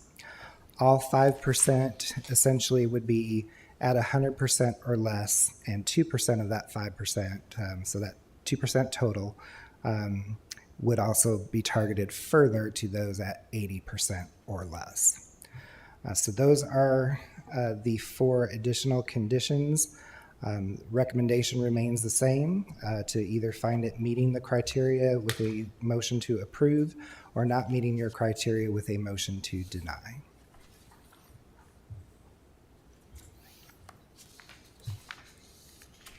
And that's all I have. Okay. Any questions from our council members, starting with Mr. Vance for Mr. Triesenberg? Any comments for Mr. Triesenberg? No questions. Mr. Dellinger? A quick question. I might have missed it. What was the commitment on the housing for the duration? How many, like, is that permanent? Is that 20 years? Is it 15 years? 30. Okay. I just want to make sure that's in the condition as written. Thank you. That's all. Okay. Ms. Behringer? Mr. Singleton, questions, comments? Just a clarification. I believe this is 177 units. Is that Yes. correct? Okay. And the minimum of 5%, which is 8.85 units, so I'm assuming to be 9 units, at the minimum of 9 units. I'm assuming that's it. Okay. Just doing the math, it was uneven, so it's in the minimum, so I assumed it would go up to the next number. Okay, thank you. Okay. Mr. Matthews, questions? Nothing this time. Okay. Thank you, Jeff. And I think we will hear from the applicant as well. If you'll please introduce yourself, sir. Absolutely. Good evening, Mayor Gupton, Mayor Pro Tem Vance, members of the Town Council. I am Bill Ghosh, the attorney for the applicant. I want to thank staff for working with us through some revisions since the last meeting. I don't intend to call up any more witnesses, but we do have our team tonight to continue the dialogue from last month. We did put on our entire case last month, after which we received feedback from you all And the case was continued, as you know, and in the meantime, we grappled with that feedback to make changes to the plan.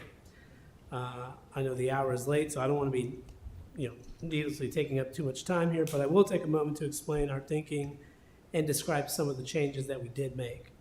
The first thing to note is that the site plan is being considered under the old development code based on the date that it was submitted.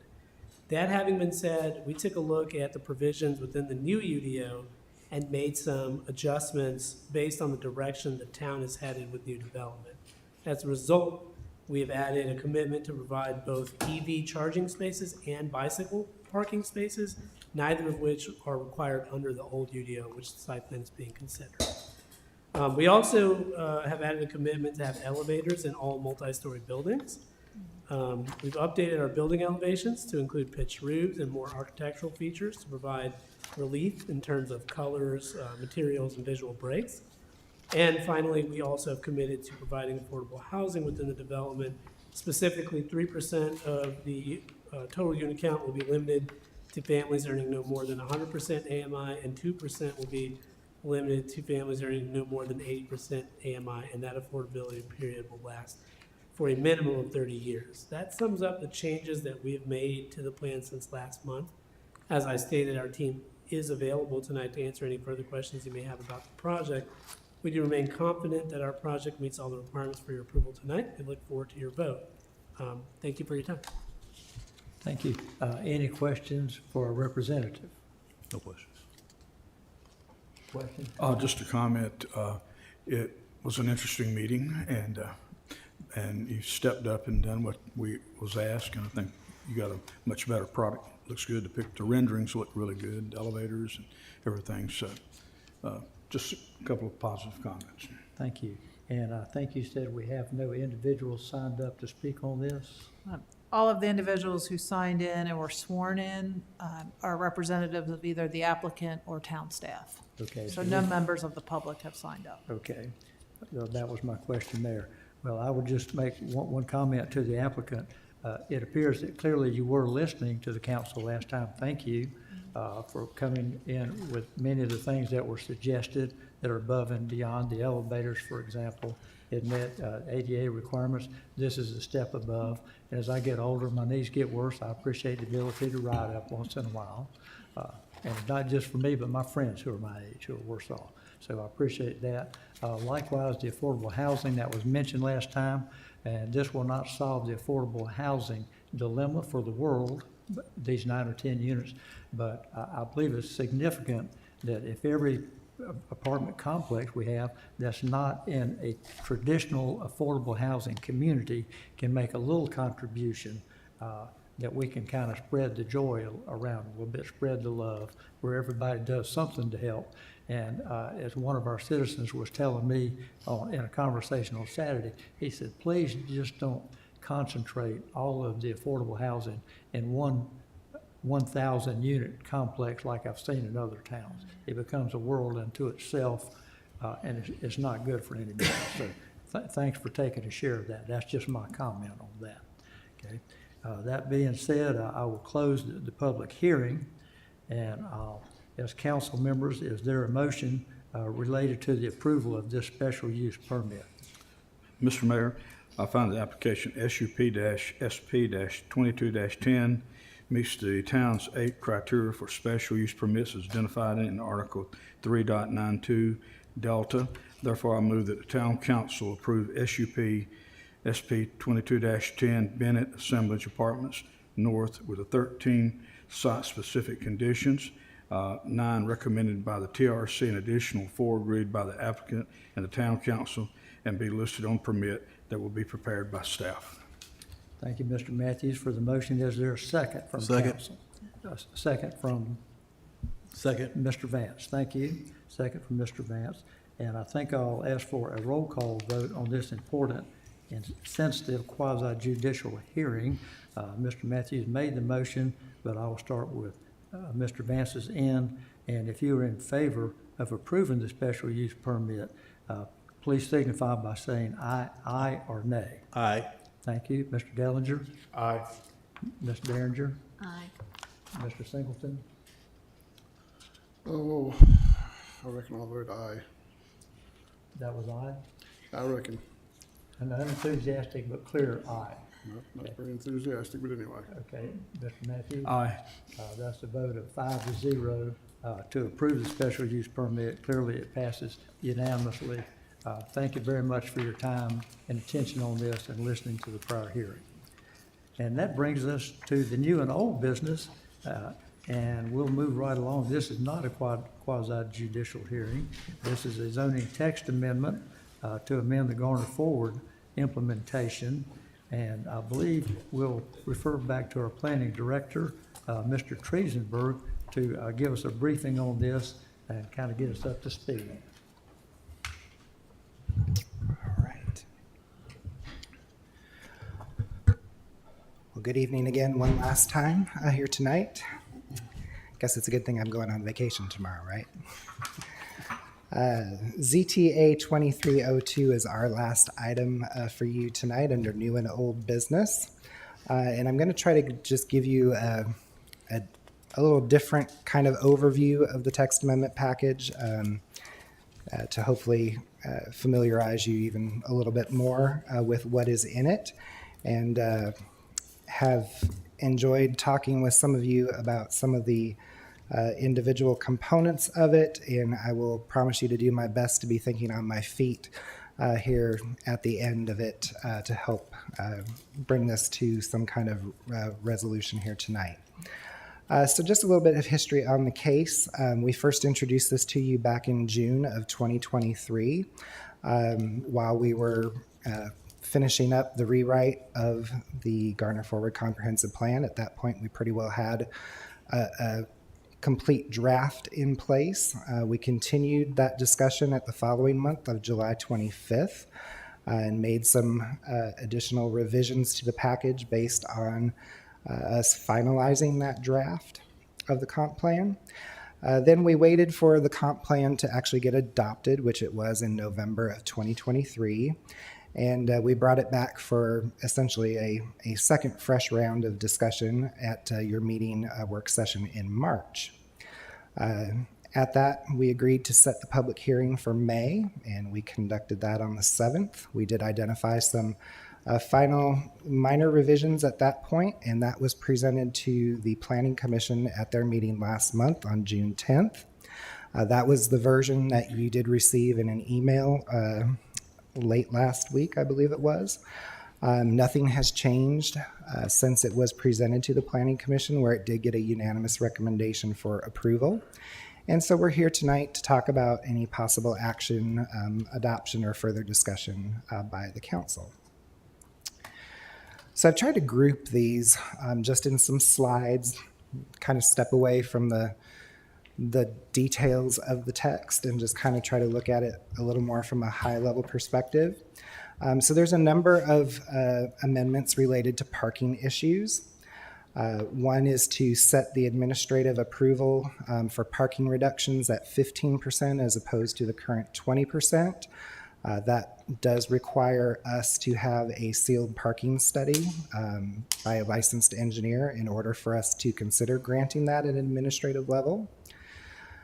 The reductions, though, we would add a clarification that it does not affect bicycle or EV parking requirements. Those will stay at an absolute minimum. So whatever the bicycle parking and the EV station requirements are, those have to be met with no reduction. We would also propose that we're clarifying that we can share we can use shared parking or public parking as part of a project that doesn't, we can use that in a situation where we're looking at a redevelopment or a change of use to an existing site.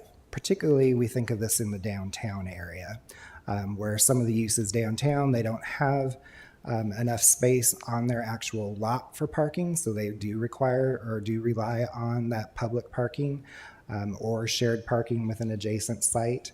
But clarifying that if they are using that, there is a threshold in the nonconformities that if you have a use that demands 12 or more spaces, you have to bring the whole site up into compliance. And so we've talked a lot in the past about not trying to overburden properties that are trying to, you know, be put back into use or to a higher and better use, rather than have them sit there vacant. So that is one thing that's out there that could trip somebody up, but we want to use that to specify if it's parking that's actually on their site. That means that they have space to work with, and so it should be done according to new standards, but not tripping them up to say, oh, well, you're using shared parking, you have to upgrade your site, even though the parking is somewhere else. So that would clarify that. We would also be expanding our shared parking options for any kind of non-residential development in residential zoning districts where permitted. So if we do have those uses, whether they're religious institutions or nonprofits or office, where they are permitted in a residential district, we could allow for that shared parking as well. Again, trying not to overburden those areas with impervious surface that may only be used a little bit of the time.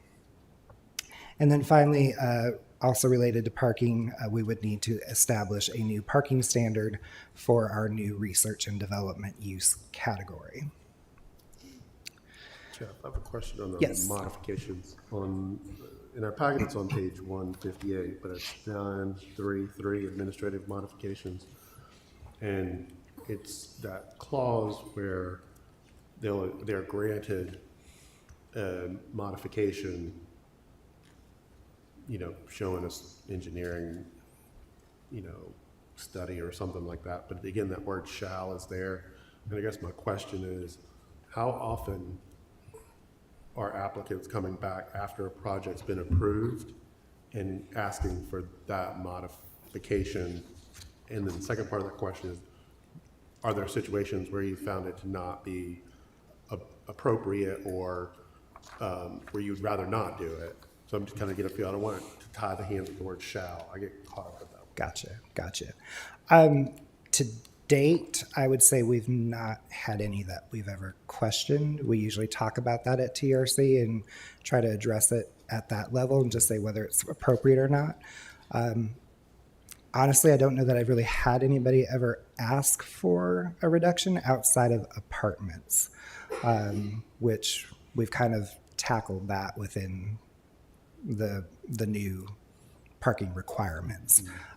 So it's, and I've never had anybody come after the approval. It's something I don't think that we would ever grant after approval.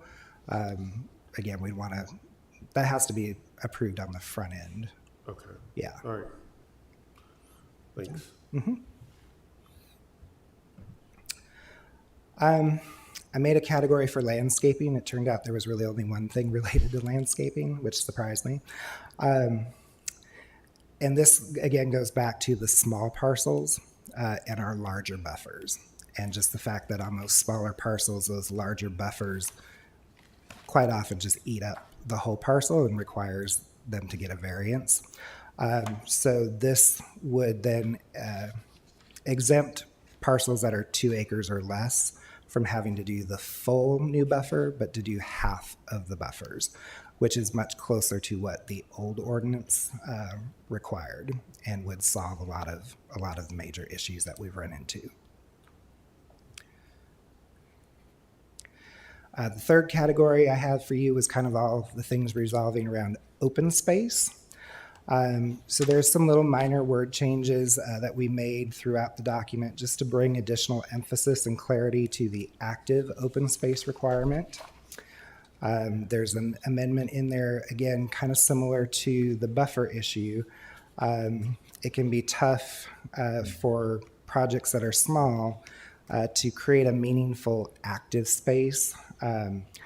We've run into that with a couple of small subdivisions of like 10 or 12 lots, and for them to get a real meaningful active space is challenging. The passive part is kind of challenging enough, but doable.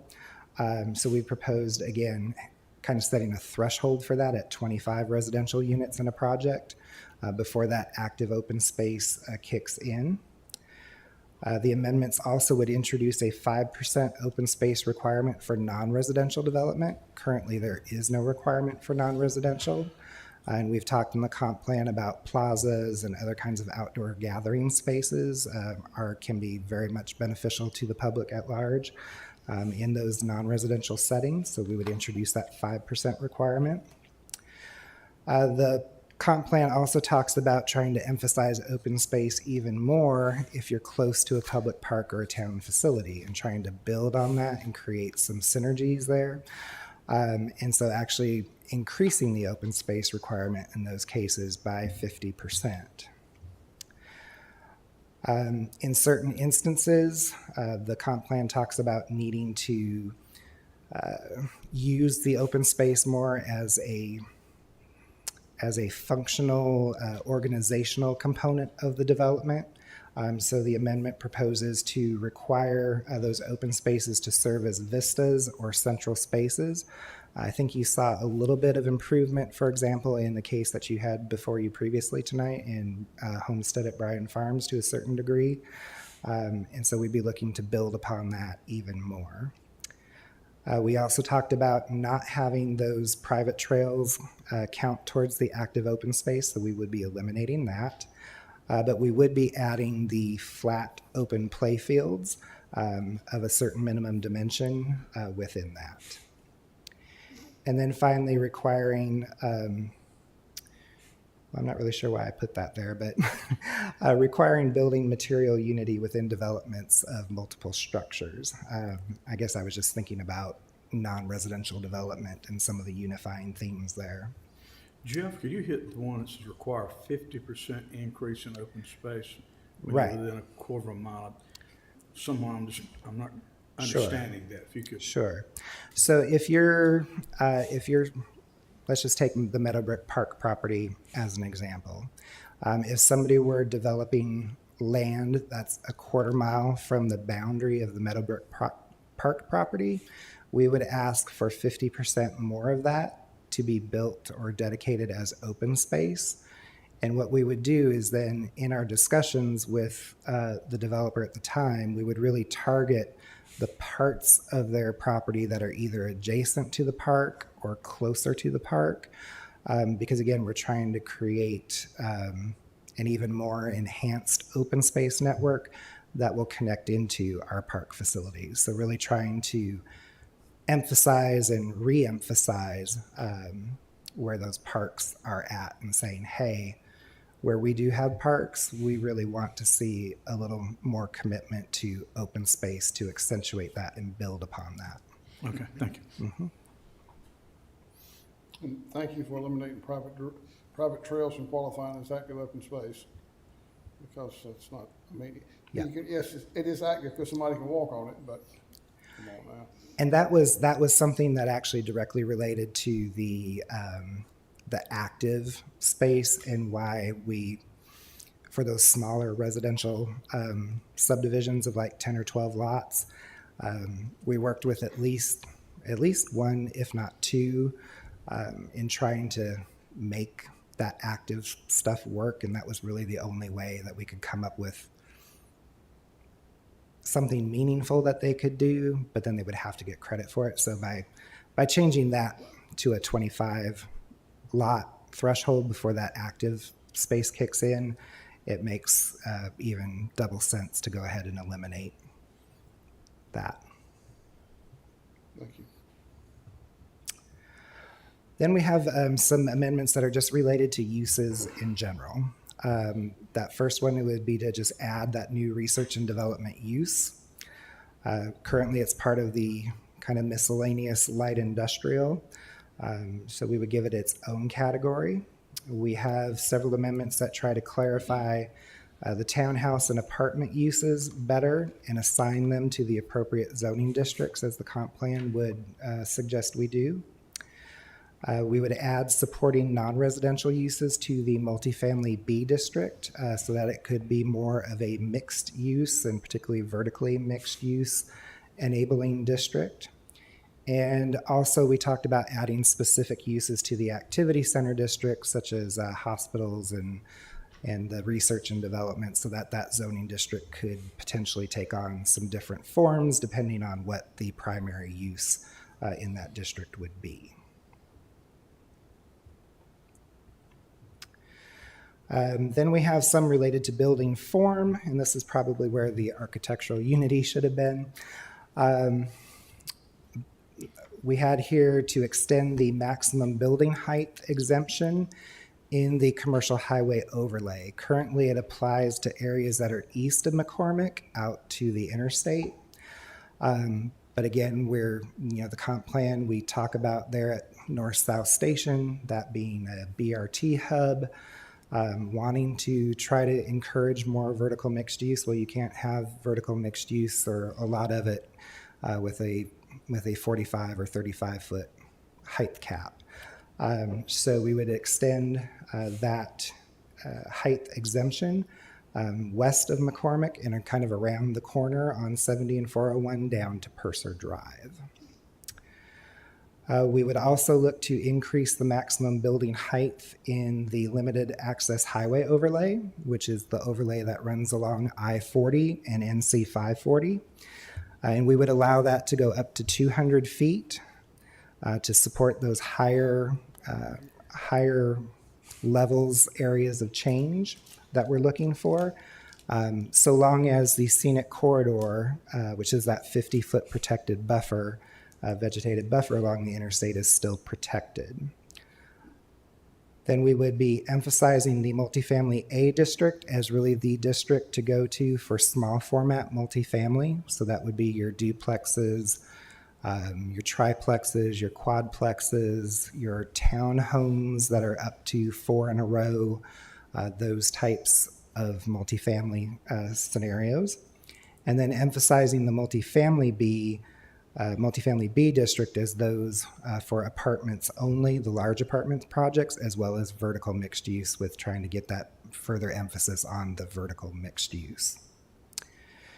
And then finally, clarifying the maximum block lengths as maximum block face lengths. You did see a good example of that earlier in Homestead at Bryan Farm. I don't know if you recall, there was kind of an area in the lower left-hand portion of the site plan where they used the breaks in their single-family homes to weave a trail through. It came from kind of the far western side of the property, the buffer area, through the homes, went through the pocket park, went through the homes on the other side of the pocket park, and then connected into the main greenway at the power line easement. So that directly speaks to what that block face requirement can allow and help achieve. And then we have some related to the review processes themselves.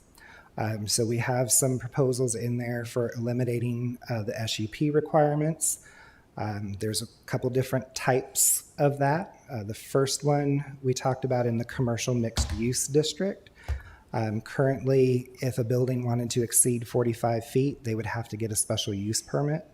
But we talked about the fact that there is a built-in control for that, in that if they want to go higher, they have to increase their setbacks for each foot to be allowed to go higher, and the fact that that's kind of a self-regulating type of thing. So we propose eliminating that SUP requirement. We also talked about some economic development related exemptions, specifically for certain types of development that the council might want to encourage, being research and development, hospitals, and ambulatory health and emergency care facilities. And then the third revolved around setting more of a tiered approach to the building size SUP requirements. So this would take the non-residential threshold to any building that's 100,000 square feet or more. That would be the typical requirement, except that the threshold would be 250,000 square feet for any development proposed within the activity center zoning district or proposed as part of a development that's already been brought into the corporate limits by the council as part of an annexation petition prior to a decision on a site-specific development plan. So if that site-specific development plan came in prior to the annexation, then the 250 would not apply. It would still be 100,000 square feet. But if you did decide to annex first and then entertain a site-specific plan, that requirement would go up to 250. And then lastly, we talked about on the residential side, as an further incentive to vertically mixed-use projects, that upper story residential dwelling units would not count against that 200 unit threshold. If they still had 200 townhomes or 200 apartments on their own or 200 single family as part of the project, it would still trigger the SUP. But let's say they had 50 regular apartments and 50 or 150 upper story. Those 150 upper story would not count, and it would just be the 50. And so therefore, a 50 apartments, so that special use permit threshold would not be triggered. Explain that again. Sure. My first interpretation of upper story residential was all residential over commercial. The explanation you gave seems to be a little bit different than that. Gotcha. So upper story residential by definition does assume that there is a non-residential use on the first floor. So it wouldn't be, for instance, we wouldn't exempt the second and the third floor of an apartment building only. Right. Yeah. So if there is commercial and office or whatever on the first floor, and the residential is limited just to those upper floors, we would not count those for the SUP threshold. But if it were a mix where you had 50 upper story residential and 150 normal apartments, would that still trigger, or would that become exempt? That would become exempt the way this is written currently. But if it had So two, just but if because it had, they include some upper story residential, they get the exemption on maybe 400 or 500 other apartments. So no, as soon as they got over 200 apartments, just generally, the SUP would still be triggered just like it is now. So if they had 20 upper story and then 180, they... Right. That would not. But if they had 200, as long as they had 200 apartments, again, the upper story one's classified and counted differently. As soon as they reach 200 regular apartments without any commercial or office underneath, the SUP is triggered. Okay. But Which- you're saying if it's commercial or whatever underneath, they can go up to 200 and there's no SUP. Is that what you're saying? They can go up to any number. Yeah. To what number? Any number. So if they had a development that was all vertically mixed, had all ground floor office commercial, you could have any number of residential. Without Now- having the SUP?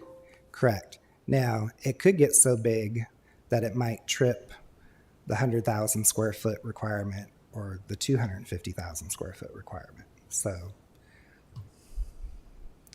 again, but the idea is if we want to see vertical mixed use, we're going to be seeing that at a rezoning. Don't make it go through that extra SUP.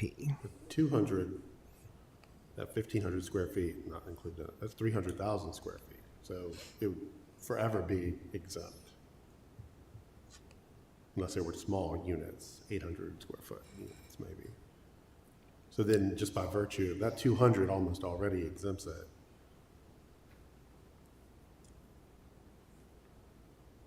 And that's just the square footage of the unit. That's not the actual square footage of the building. Jeff, you want to remind what our current threshold is that trips the SUP now before you introduce this change? That might be a helpful starting Right. point. So it is 200 residential units, period. That's what it is currently. That's So it would, if the land's currently already zoned that permits the use. That's if it's already permitted as a use. and even after a rezoning. So right now, when you entertain rezoning requests for residential, They go through the rezoning process, and then if there are more than 200 residential units of any kind, they have to do an SUP. And you've seen in some cases, it's almost the next month right after. It's almost running concurrently, although the state law says we can't run them, simultaneously anymore.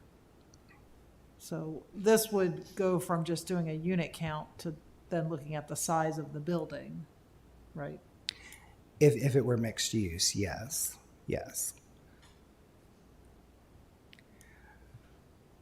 So just Somebody could build 500 apartments beside an existing residential, single-family subdivision as long as it had mixed use on the first story.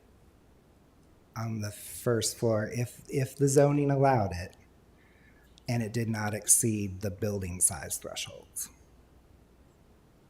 So I think, Mr. Singleton, another way to think about this is the goal would be to try to get all the conditions that are desired to control that through the rezoning. And if that is accomplished through the rezoning, then for projects that are meeting particular strategic goals within the comprehensive plan, like the upper story residential, the true vertical mixed use, then you're not having to do the SUP. And So you're that would be evaluated at the rezoning point, and so the goal here would be that we would never get to a point where the number of units would be not in an appropriate place because you would consider that through your rezoning process. But also keep in mind, by eliminating special use permit, it eliminates us imposing what we perceive to be necessary conditions to meet the 8 conditions of a special use permit. Whereas with it's a legislative rezoning, they have to agree. So while it sounds simple that we could handle all of it in a rezoning, they would still have to agree to those changes. So the special use permit always gives us a little more flexibility, as we just witnessed tonight, to request changes that are holding that project to the standards of the criteria that we evaluate them on.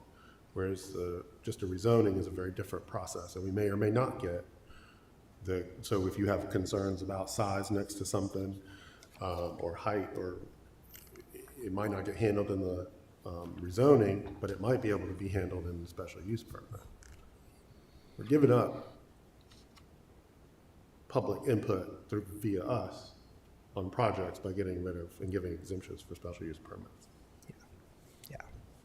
Yeah, there's definitely a trade-off. Again, we tried to focus on things that we thought might warrant an additional incentive, but that's a subjective thing.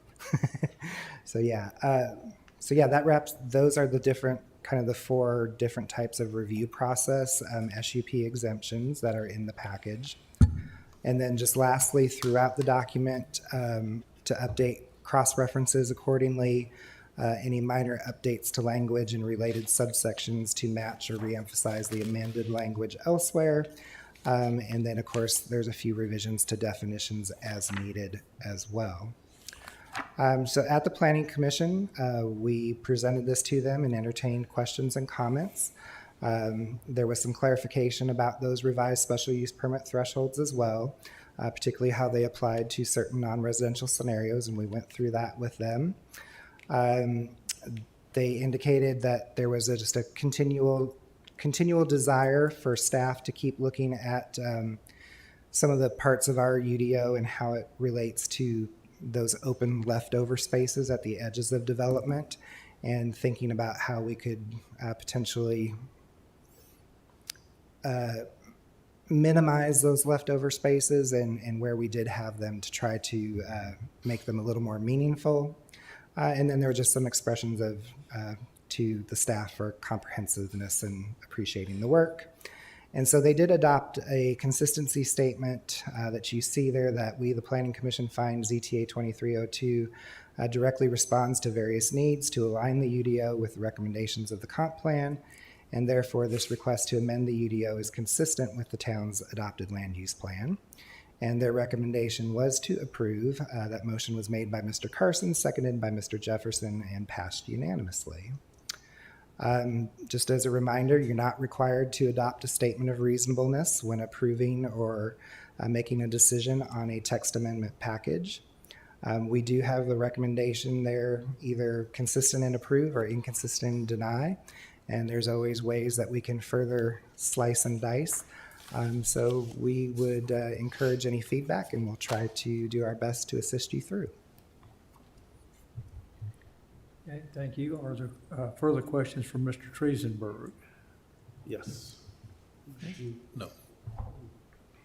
Question on the use chart in the 613 uses is not listed, and then the actual use chart, is use table that's in there, and it says remove the following from the use flex space, light industrial, and that's the research and development, moving that out.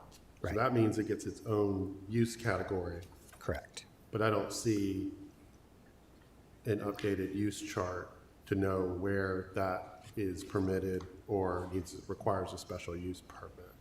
Okay. I'm missing it. Yeah, so if you look on, I have the draft ordinance printed out for me, so I'll just direct you to page 170. You should see it there under industrial, manufacturing, warehousing, waste service, transportation use category. Research and development being added. It would be added to the CMX district. I was looking at the summary of changes further up in the document, not the actual full. Oh, not the actual So table? no, I see it now. Okay, so it'd Okay. be permitted in the CMX The LI and the HI, and, light industrial and heavy industrial. but not in the AC. Oh, did we miss that? That was big, we had a lot of conversation about that. So Yes. I don't see it. So it's not listed in what's here as being in AC, which I would be fine with, and I probably shouldn't have said anything. We should have voted on it. Because that would alleviate some of my other concerns, but Okay. that needs to go in through with a finer tooth comb, because that would have been a big omission, Yeah. which again, I probably shouldn't have said anything about.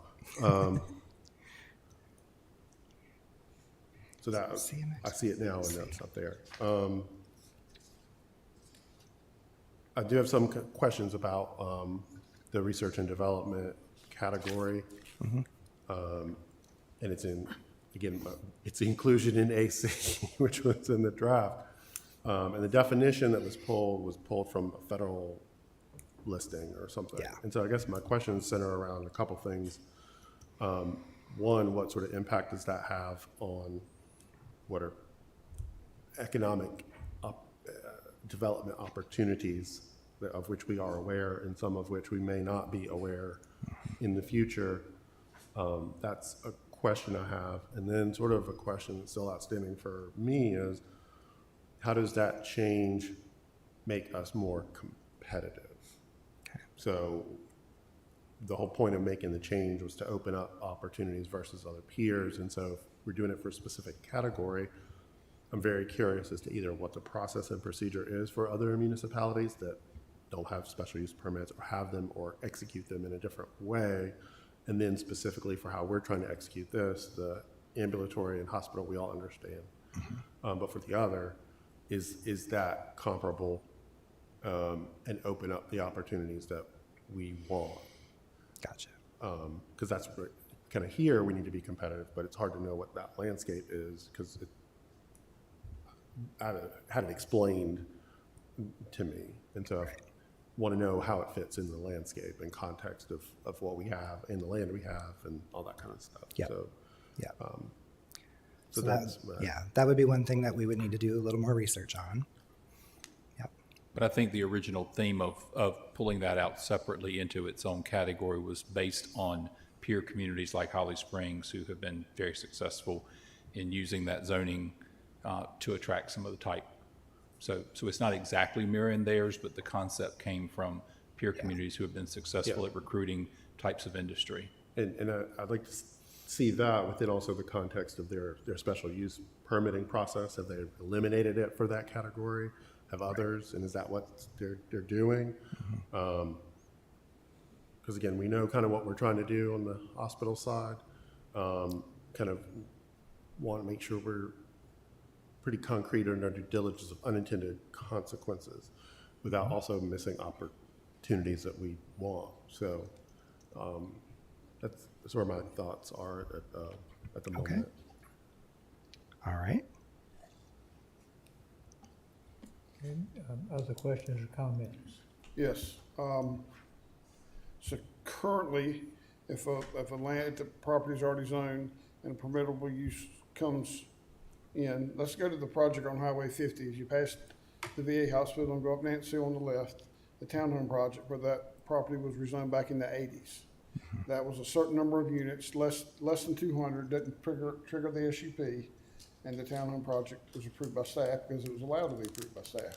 Because that's the way the old system, the current UDO allows. Right. That's the issue, the concern I have about units, because I don't think any of us are excited about that project. I know I've heard from so many people that aren't excited about their project. I don't like where the driveway comes out on that project and know how busy 50 is. And that's one of those that raised the red flag that says, how did this happen? And I tell people it was rezoned back in the 80s, I think, along with the Indian Creek Park project. It was all tied in with that, multifamily. Yep. And that's why it was permitted. It was a permittable use. And if people want to blame us because we allowed it to happen, I said, it's permitted, and they put there what was permitted. So that's the red flag when I throw up that just sticks out like a sore thumb, because it's going to stick out like a sore thumb where it is. That's the concern I have there. And again, any time someone can build 500 units just because it has mixed use on the bottom and not have a SUP, that just raises a lot of concern. And that's allowed. I have some issues with the, I'd like to talk with the manager, not now, about a couple of these things also one-on-one, and get some feedback from the manager's perspective on some things. But anyway, that was the one I'll have a hard time going along with. Okay. I might interject here that these are very valid concerns and very legitimate questions to be asked. And even though we've been working on this particular project for a year, according to our records, and even longer, I think there was a special task force that involved some citizens, some developers, et cetera, as we looked at these things. And I think this is really the first major amendment to the UDO and the long-range plan. So this is challenging, this is big, it's extremely important. I see before us we have two possible motions, and I think there is a third motion. As much as I hate to be the one to say, let's don't make a decision tonight, I'm just going to mention that it is conceivable that this is complex enough that we want to have another work session or another chance to ask these very important, detailed questions. There's so many moving parts. And while this is second nature to Jeff and John and Jody, and they do this every day, and it's a language, there's a language that most of our citizens and many of our council members, including me, are not as fluent in. And I understand the concern that's been expressed. We don't want to just open the barn door. We want to have some control and know when we're opening the barn door. With that being said, I'm just throwing out that as much as I'm always in favor of moving ahead and getting it done, this may deserve one more round of detailed study at another work session. We have one scheduled for 2 weeks. I'm not making a motion. I'm not allowed to make a motion. I'm just throwing out that could be an alternative motion. Sure. And we're also prepared, based on the feedback. I've kind of been preparing a few scenarios in my mind, potentially to adopt the non-controversial things and to be able to take out the things that you still have questions on. So far what I'm kind of hearing is stuff related to the SUP and the use table. So if everything else, let's just say if everything else were to be agreed to be okay, I have those sections identified in the ordinance that we could direct you to extract, and we would rewrite the ordinance to just approve the parts that you're comfortable with. Okay, so I think I'll rephrase that and put that as a question to council members. Is anyone here confident enough that you could pull out the more controversial or the ones that need more detail and pass the others? Or do we want to look at the whole thing? We're gonna, it sounds like one of the options is we could look at parts of it later. And if we do decide to do that, I would really want us to target a time frame, such as at the end of 2 weeks from now, a work session, we've decided pretty much what we want to do, and then we can pass that either on a consent agenda or with more discussion at the April 6th meeting.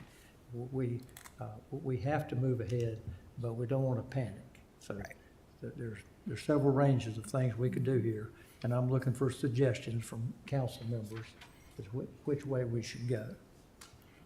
Well, let's make sure it's the August 6th meeting and not the April 6th meeting, because that might be a little stretched out there. You said April instead of August. That's all right. I knew what you meant. We knew what you meant.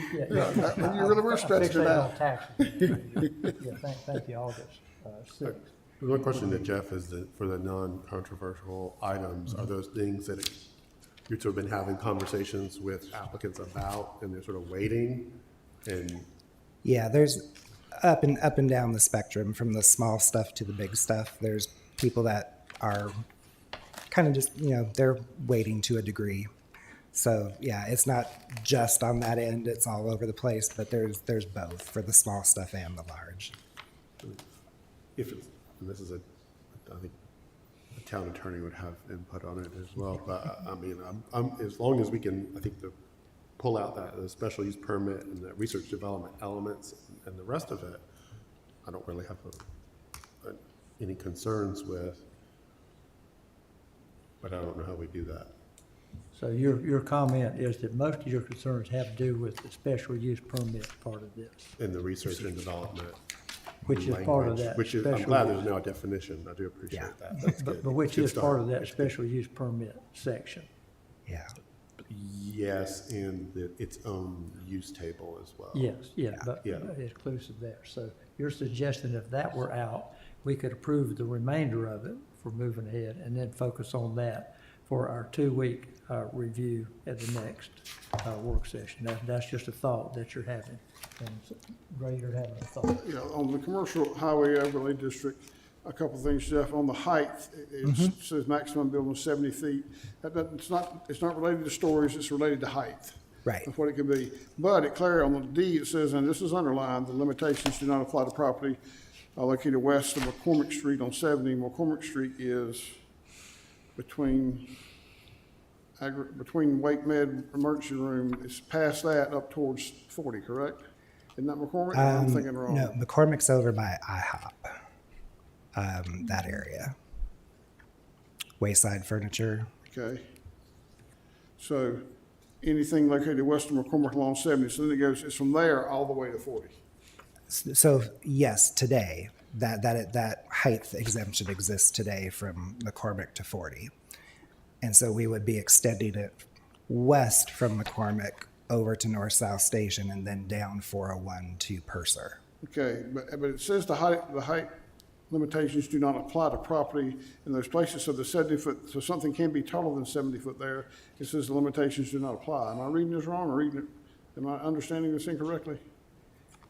Correct. So you could, where it exists today, you can go higher as long as you're not within 200 feet of residential.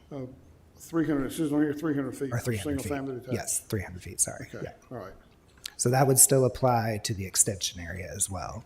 So you wouldn't have anything super, super tall next to We're not gonna have a 70-story building beside Greenbrier. Greenbrier, correct. Okay. But we could go down, where I mentioned where Wake Med Emergency Room, and they build another hospital and they tear that down, and you can put one there because it's not close. It's not within 300 feet of a single family detached home.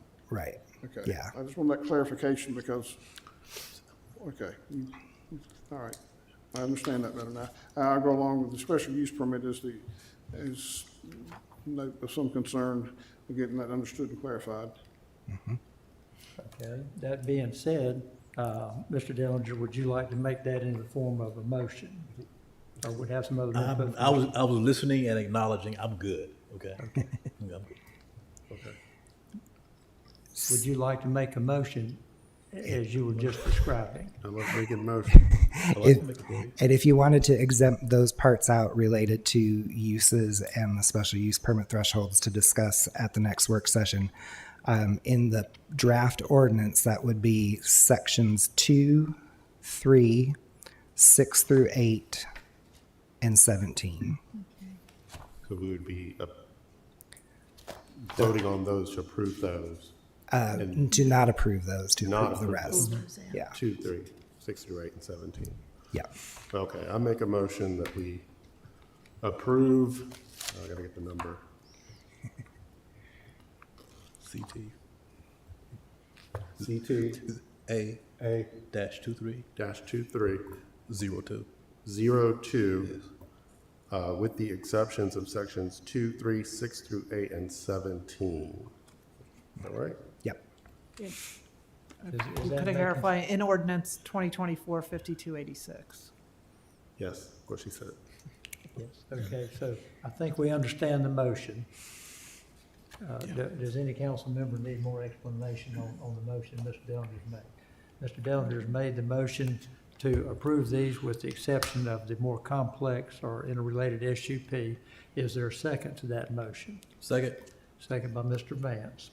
Okay, that being said, is there any further discussion on the motion that's now been seconded?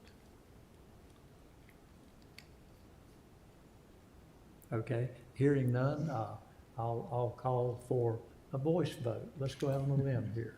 All those in favor of accepting Mr. Dellinger's motion to approve this minus the SUP-related issues, please signify by saying aye. Aye. Any opposed by nay? Hearing none, that passes unanimously. Thank you for your patience. Thanks for everyone's close attention. Even though this has been going on a year, everybody has studied it hard. There's been changes within that. It's complex material. I'm glad we could get some passed here tonight. And then I promise you, Mr. Developers and Mr. Planning Staff, Ms. Planning Staff, we will do our best to learn everything we can, answer all of our questions by 2 weeks from tonight. So that a week or so after that, on August the 6th at the meeting, we can make a final decision on those complicated pieces. This is important stuff. Thank you for all the hard work that you've done. And I believe that concludes that item on the agenda. Hallelujah. Let's move right along to committee reports, and I think if we bear down on it, we can get this knocked out pretty quickly before we move to our closed session without calling another recess. So that being said, I'll recognize council members for any committee reports or council member reports. Any down this way? No, we need to recognize Ms. Harrison because she's got a status report here for us on projects. The quarterly capital project. I believe that's part of the manager reports. So right now, we're just getting the committee reports, and then we'll get back to the manager reports, and I think she's gonna call on Ms. Harrison for a staff presentation. Is that correct? Yes, good evening, Mayor, members of council. We just have 3 quick reports that we want to share with you. First is our quarterly capital report. I'll ask Ms. Harrison to come to the podium to provide a few highlights of our capital projects. Good evening. It's good to see you all. It feels like it's been a while this time for some reason. I guess I've taken a meeting off and I did sneak some vacation in there. So tonight I just have quarterly capital project report to share with you. These quarterly updates seem to come quickly. It feels like we just talked about this, but you have the report in your packet, which has updates for all of the projects. We won't go through all of them tonight because it would take a long time. But we'll go through some highlights, and then of course I'm happy to take questions on any of them that you might have. All right. So a few things. We've had some movement on some projects. The White Oak Roundabout is one that we will finally be starting construction on, looking toward early October for a notice to proceed. We have selected a contractor and awarded that construction contract. Currently, the final utility companies are relocating their facilities before we get out there to start construction. And then also because that is a project that has LAP funding, there is a lot of last final approvals from DOT that we have to get, which has been going well so far. So we're looking to October for starting construction of that work. In the stormwater section, we have been doing construction on the Forest Ridge Road culvert repair. That work is planned to be complete in September, but might even finish up in August. It's been going pretty smoothly. We were able to also add some addition of some sidewalk replacement in that area. We're going to add a handrail along the culvert for safety along the sidewalk, and adding a ADA curb ramp there as well. So a few things to go along with that project to just sort of complete the street and the culvert and the whole area. And then moving along on the Meadowbrook Park Dam improvements, if you recall, we were halted on that, the draining of that dam due to some permits that we did not have in place. So we have received those permits now and look to early August. We anticipate restarting the dam breach to complete that work. After that dam breach is complete, then there will be a 6-month drying period where we see what environmental state the area is in before we decide what the next steps are going to be for that area.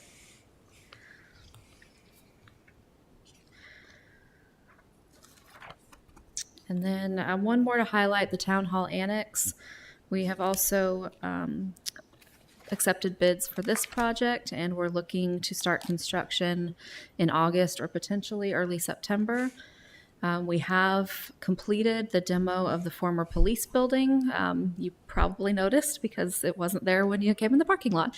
That is complete. Tomorrow will be the walkthrough for the permit closeout, but it has been removed. So that is good to have done ahead of starting construction on the renovation of the new building. And then a couple of highlights on the NCDOT projects in Garner on your last page. We have almost under construction the bridge at 50 and 70. We had a pre-construction meeting for that we attended with DOT, and they expected construction to start sometime after July 4th. So it's a little vague, but we are to be informed when they have a start date. They have told us that they'll let us know when that is, and will be included in their construction meetings as they go. Yes. When they start construction, are they going to build another bridge, or what will the closure situation be during construction? Yes. So that one will be done, as they call it, a detour in place. So they'll do, which is similar to probably how you've seen them do a lot of the 540 construction. They build basically a parallel facility and then move traffic there before they demo the existing bridge. So that, I think that was something that the town was pretty adamant on when that project was being planned, because it would have been such a rough detour for that area. So there, of course, there's always impacts from construction, but hopefully it will be fairly minimal. And it looks like with the way the timing's working out, there will be no construction happening there before the Garner Road sewer project that Raleigh is doing is complete. So at least we won't have both of them going on at the same time. And then in the list of projects in planning and design, the only small update I have is that I learned today that project at the top, the 50 and Timber intersection improvements, let date has been pushed to October 23rd of 2024. So a few months pushback on that, but everything else is still dated the same. And then before I take any of your questions, I have just a couple of things to show you on our website. I think I have it pulled up. So this is the capital improvement program page, the main page that's within the engineering department website. Just as a refresher, first of all, the report that you have in your packet is located here under project status report, and we'll make sure that that's updated with the newest one. Also a reminder for any residents who would like to take a look at that. A new item on this page is the capital improvement program projects map. That's a mouthful, but easier to click on than say. So this we worked on with the GIS specialist and the planning department, and set it up fairly similar to what you see in the development activity map, except with our capital projects. So we have them color-coded similarly to how they are in the development map, just a little bit different categories. being that the pink is anything in like a planning phase, green is design, orange is construction, and then blue is complete. We're just keeping kind of the recently completed projects on there until they're removed. On the left, they're designated which project type they are, street, sidewalk, stormwater, facilities, and then either in the table here under the view or by clicking on the project in the map, you can also visit the project website. So just another resource to visually see what projects we have going on. Hopefully if there are things that people drive past and they're not sure what's happening, this is another way for them to be able to look for that. So we just rolled this out. So I think we'll have a few tweaks to make still, but overall, I think it will be helpful. And then the one other piece on the website is, I wanted to point out, is next to all of our project pages here, we do have a box for NC DOT projects in Garner. This was previously on our website, but it was buried a little bit further down the page, and it was admittedly quite outdated. So it has been pushed up so it's a little bit easier to see. And then we've updated all of these links with the most recent information that we could find on DOT's website so that it's linked directly to that. Of course, a lot of the projects that are further out in the timeline and are in a very preliminary phase, they don't have public information for yet, but any of the ones that are very active in design or getting close to construction have information there. So I don't see the Bryan Road White Oak intersection in either DOT or our projects. Is that, why is that? Is that because it's too soon, or is it? Really, because it's not really our project or DOT's project, so that's kind of a strange one. And we can think about, Strange category.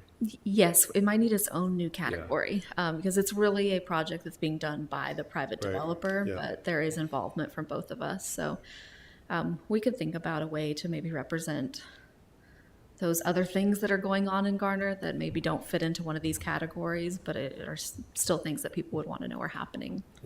Thank you. Private-public partnership. Yep, and to dovetail off of what Councilman Dillinger mentioned, we have also some DOT projects that are happening. For example, the one where between Buffalo Road and Ryan Road, with that particular project, with that huge improvement going on there, how we can capture that within the street Yeah, report. so are probably good to have as well. The NC50, is this the one you're talking about, between Yes, Rand yeah. Road and Buffalo? Right. Okay, so that one is on this list. It's at the bottom of this one, and that will go to, It's already up there. Okay. Gotcha. yeah, that right. was one that it was not on there previously, so I added that one to the box.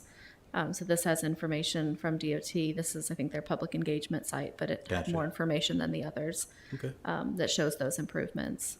And Lee, we just, I'm sorry. I'm sorry. Yes, thank you. Flip back to that screen just to sort of show where those DOT projects are floating on the right there again. Yep, they're just in this box here. And that is about all I have for tonight, but I'm happy to answer any questions that you might have about projects or anything related. Wow. Good deal. Who would have thought all this going on right here in this little town? Fantastic job for putting it together. Thanks for pointing out the website where it's available, information to the public, to the council members. Fantastic. Keep up the good work. Can we ask questions? Sure. On the projects in planning, I keep seeing the Vanderbilt Springs Road at Railroad crossing separation. I sure would like to see a diagram of how that's gonna happen.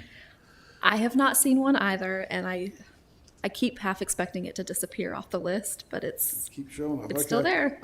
All right, specific question is in regards to Centennial Park. This talks in here about the playground, but specifically Centennial Park. I mean, that's a different project, and maybe it's not focused here, but I'm just trying to figure out, I mean, it's like it's forever they've been designing this. I mean, we're supposed to get 65%. I mean, it just seems like it's at a snail's pace. Am I incorrect here? And that's not, may not be under here, but that's a big project, and it just seems like it's stuck in the mud. The Centennial Park Playground? No, the whole project. Okay. Not Centennial Park Playground. I'm sorry, I'm correct. Jurgen Park. Jurgen Park. Okay, gotcha. My fault, I'm sorry. I didn't mean to throw that in there. Jurgen Park, Phase 1. I mean, I'm just sitting here thinking, if the TAM project continues to do 90% plans, so the plans are at 90%, supposedly, correct? Mm-hmm. Okay. I mean, it seems like we've been working on this forever. Yeah, it's definitely not quick. I mean, it's a large project. There's a lot of pieces involved. I know it was fairly recent that this project went through the TRC, which is our committee that reviews private development projects. So our public projects go through that process just like private ones do. So that has gone through one round of review with the TRC, and then in addition to taking comments from the project staff, on town staff, they have to incorporate those comments as well. So that's what they're working on now, is continuing to apply all of those comments. That 90% plan phase can feel a little long, because once you're done with that, you're really moving to final plans. So it's the piece to really button up all the remaining comments and anything else that you want to change before they're finalizing. So. Okay. Yeah, I Seems think like it's progressing satisfactorily, but it does feel long and slow. Okay. All right, thank you. Mayor and members of council, our finance director, Mr. Beck, could not be with us this evening, so I'm going to briefly talk about a few highlights from the quarterly financial report. And of course, if council has any questions, happy to answer them or follow up with Mr. Beck directly. So the report you have before you this evening is our fourth quarter report for FY 23 through 24. The numbers that are presented in your report are very preliminary, as we are still working on year-end closing out. And so as you look at the report, you'll see between this report and the next report, a lot of changes that will happen, because we are still in the process of year-end closing. Year to date, the town has collected approximately 86.6% of our estimated revenues. A few of the revenue highlights include most of the property tax revenue has been collected. We typically collect that in November, December, and January. At the end of June, we had collected over 100% of budgeted property tax revenue, so that's very good for us, and always excited to see it at least 100%, and in this case, we're a little bit over. Sales tax through revenues through May show some modest growth of 3.8%. And so we continue to watch this and monitor this as we think about the FY25 budget, but also the future budgets as well. Parks and Recreation and Cultural Resources, user fee and facility rentals have grown about 9% over the previous years. Really indicates the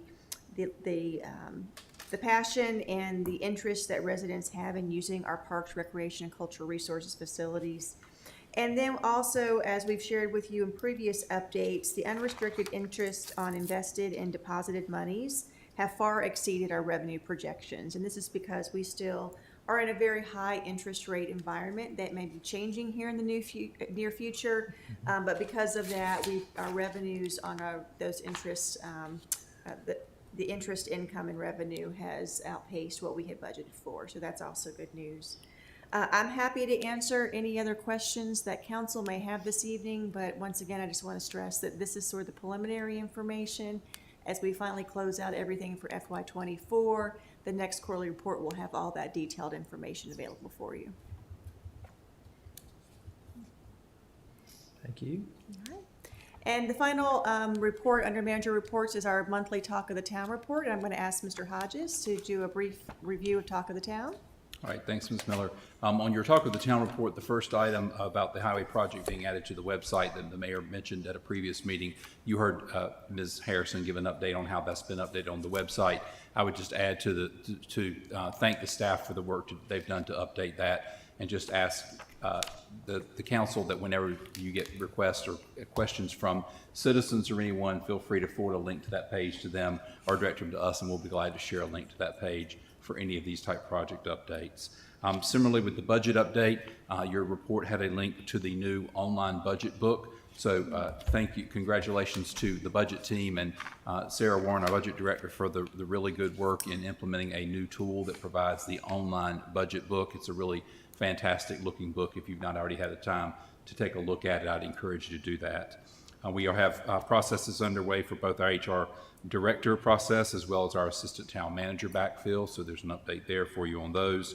A fire merger update that Ms. Miller provided on the work that is started for phases 3 and 4 of the evaluation. A team of staff from the town as well as Garner Fire have been created to review and provide recommendations on the merger process.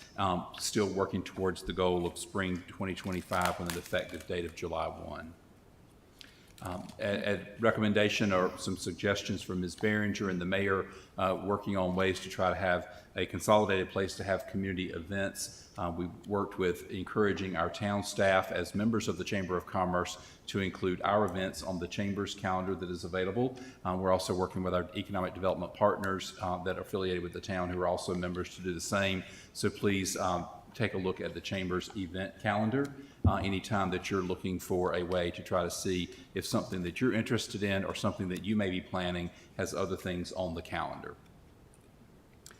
We did close on our town hall financing last week for the town hall annex. So Ms. Harrison mentioned that was moving forward and that financing did close as expected. Our downtown food truck update, in addition to the upcoming food truck rodeo that is scheduled for Friday night of this week, weather permitting, the DGA has also added Food Truck Friday. So they've got on every Friday night beginning last week, they have about 3 or 4 food trucks on Main Street to provide dining options so that when people come out to visit all the wonderful other establishments we have on Main Street, there's some options for food there. So that's a new program that they've rolled out. And then lastly, I want to mention that our population estimate has crossed a fairly major threshold. Our population number now starts with 4. It is 40,082. Keep in mind that this is an internal estimate that staff prepares monthly, and they add certificates of occupancy times estimated dwelling persons per dwelling to the last certified number that we have from the census. So just keep in mind that you're going to hear census numbers until there's a new census that may have different populations. This is an internal estimate only, so we can't use it for funding applications or anything that we do with state and federal government, but it is the number that we track has now crossed the 40,000 threshold, and we wanted to draw your attention to that. You'll see the stats from the Garner Info monthly analytics, and even though we are still in the summertime, we're really seeing a decline in tall grass and weeds.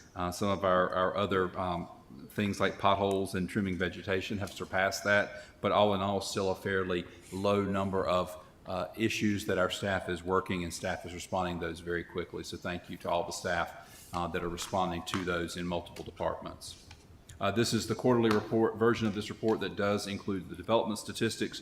You'll see there that we continue to have consistently rapid growth with over 400 COs issued in Q2 of 2024, so the quarter we just ended.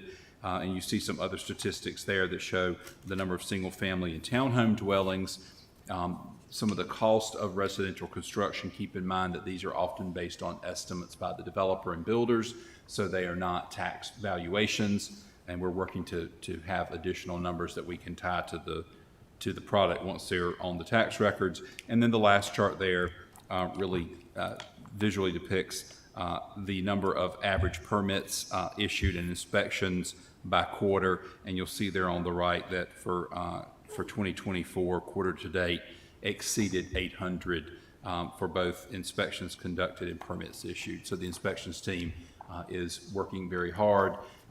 Kudos to them for still being able to maintain well within the state mandate, and with close to 100% of those inspections being conducted next day. And they are moving forward with some of the most recent staffing opportunities that were provided in the budget that was just adopted to be able to be prepared for those continued increases. If you have any questions about these, I'll be glad to answer those for you. So Mayor and Council, those are all the manager reports for this evening. If there's additional questions or follow-up, we're happy to provide that on any of the topics that we presented. Great. A lot of great information. Thank you very much. Great presentation too. The graphs and the charts, very, very helpful. With that, we'll move to attorney reports. Thank you, Mr. Mayor. I don't have a formal report tonight. I just wanted to remind council members that we presented the code draft code of conduct and ethics to you at the June work session, and council members committed to providing comments back to the legal department by the end of July. Right now, I've heard from one council member. So once we compile all those comments, we can send you a revised draft of that. And then you can decide when you want to consider it for adoption or for further discussion. Thank you for keeping that project moving along. Civility is a watchword these days, and we want to make sure we're doing everything we possibly can to encourage that in all aspects of what we do. So thank you for keeping that moving.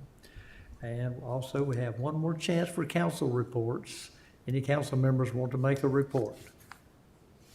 I got one. Okay, there you go. Really, two things. Kudos to the staff and everybody for one heck of a 3rd of July. It's got to be the biggest one, in my opinion, we have ever had. And it was well organized. Unless you use a VIP pass and you're the last guy out with a garbage truck. So being that. Secondly, we do have our own farmers market down right across from Lake Benson Park, home of the alpacas and goats. And this past weekend, they said this Saturday was better than the Saturday before. And they're open Friday, Saturday, and Sunday. And it is being jam-packed. And it's worth the trip to go out there and see not only the fresh produce that they have out there, and they're looking forward to working with the town on some things and being a part of us and adding more dynamic things. So it has been very successful. So I encourage everybody to check it out, and it's worth your time out there. Excellent. Yeah, you talk about your private-public partnership. Yeah. That's a totally private thing. We're totally public right across the street and beside them, but somehow it's all come together better than any of us could have ever dreamed. What better use for that spot? It's like an annex to the park, but we're usually not allowed to have large hooved animals in our parks. Right. And they've got not only alpacas, they have a llama and goats and New Zealand ice cream. Absolutely. Unbelievable things. It's just great. So we're very happy to have that. And one more comment here. Well, I've got several actually. Okay. And of course, as we remember, you may remember years ago, that was the farmer's market down there anyway. Remember, before we had White Deer Park, they had their shelter down there. And that's where they raised the corn and the blueberries, some of the blueberry bushes still down there, the corn that used to be raised where, autumn oaks and all that. So a lot of people don't remember that. Of course, very few people remember that Lake Benson Park was a hog pen and a strawberry farm. The old-fashioned farm. That's right. Again, I'll kudos on July 3rd. It's in the email. Great work, great effort by everyone. Really well received. I like the fireworks when we get one encore, then they waited a minute and do another one. That's the way to do it. People get up and get leaving, then you do it again. They like that. We had the traffic calming email from the gentleman, and Ms. Miller responded that she got the same email from Mr. Vance, and y'all would contact the gentleman about procedures that may have to take place if we seek traffic calming out there. And also, I had a citizen contact me to tell town staff he appreciates them. When they respond, he had a concern, went to a certain department, and the department responded back in an appropriate period of time and addressed the concerns. He said it's nice to have things addressed. This is someone who retired from state government.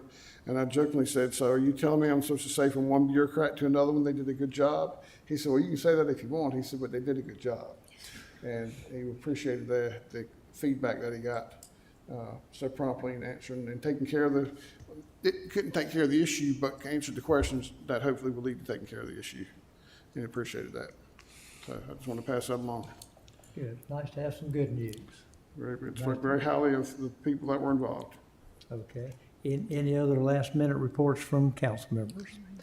If not, I will accept a motion to adjourn the public session so we can reconvene in the closed session next door. So moved.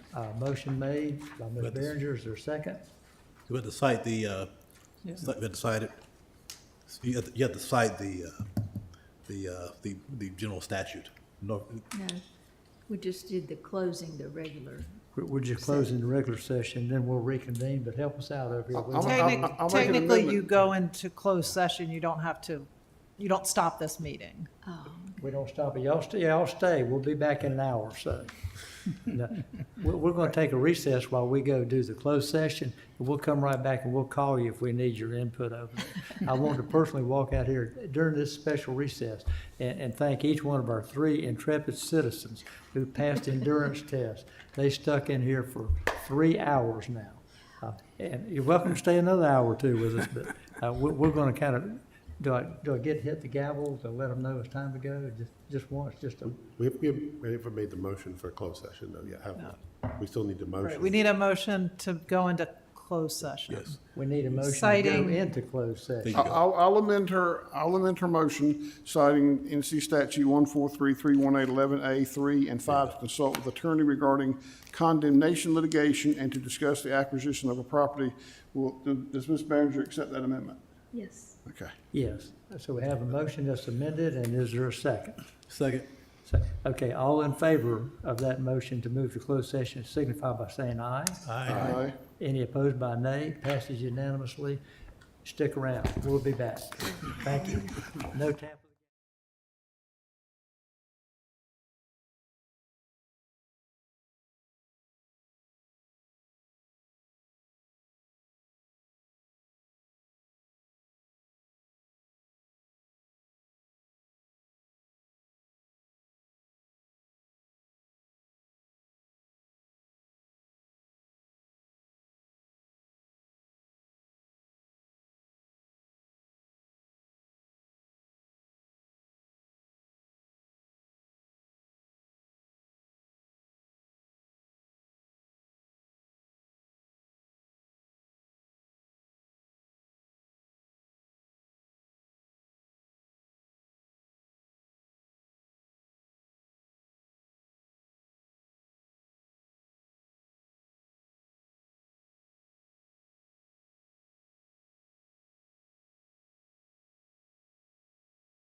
closed session.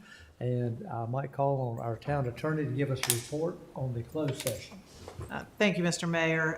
After discussion regarding the acquisition of easements needed for the Aversboro Road and Garner Road sidewalk projects by negotiated purchase or eminent domain, council did adopt resolution number 2024-2589 to authorize the acquisition for the Garner Road easements, and resolution 2024-2590 to approve acquisition of easements needed for the Aversboro Road project.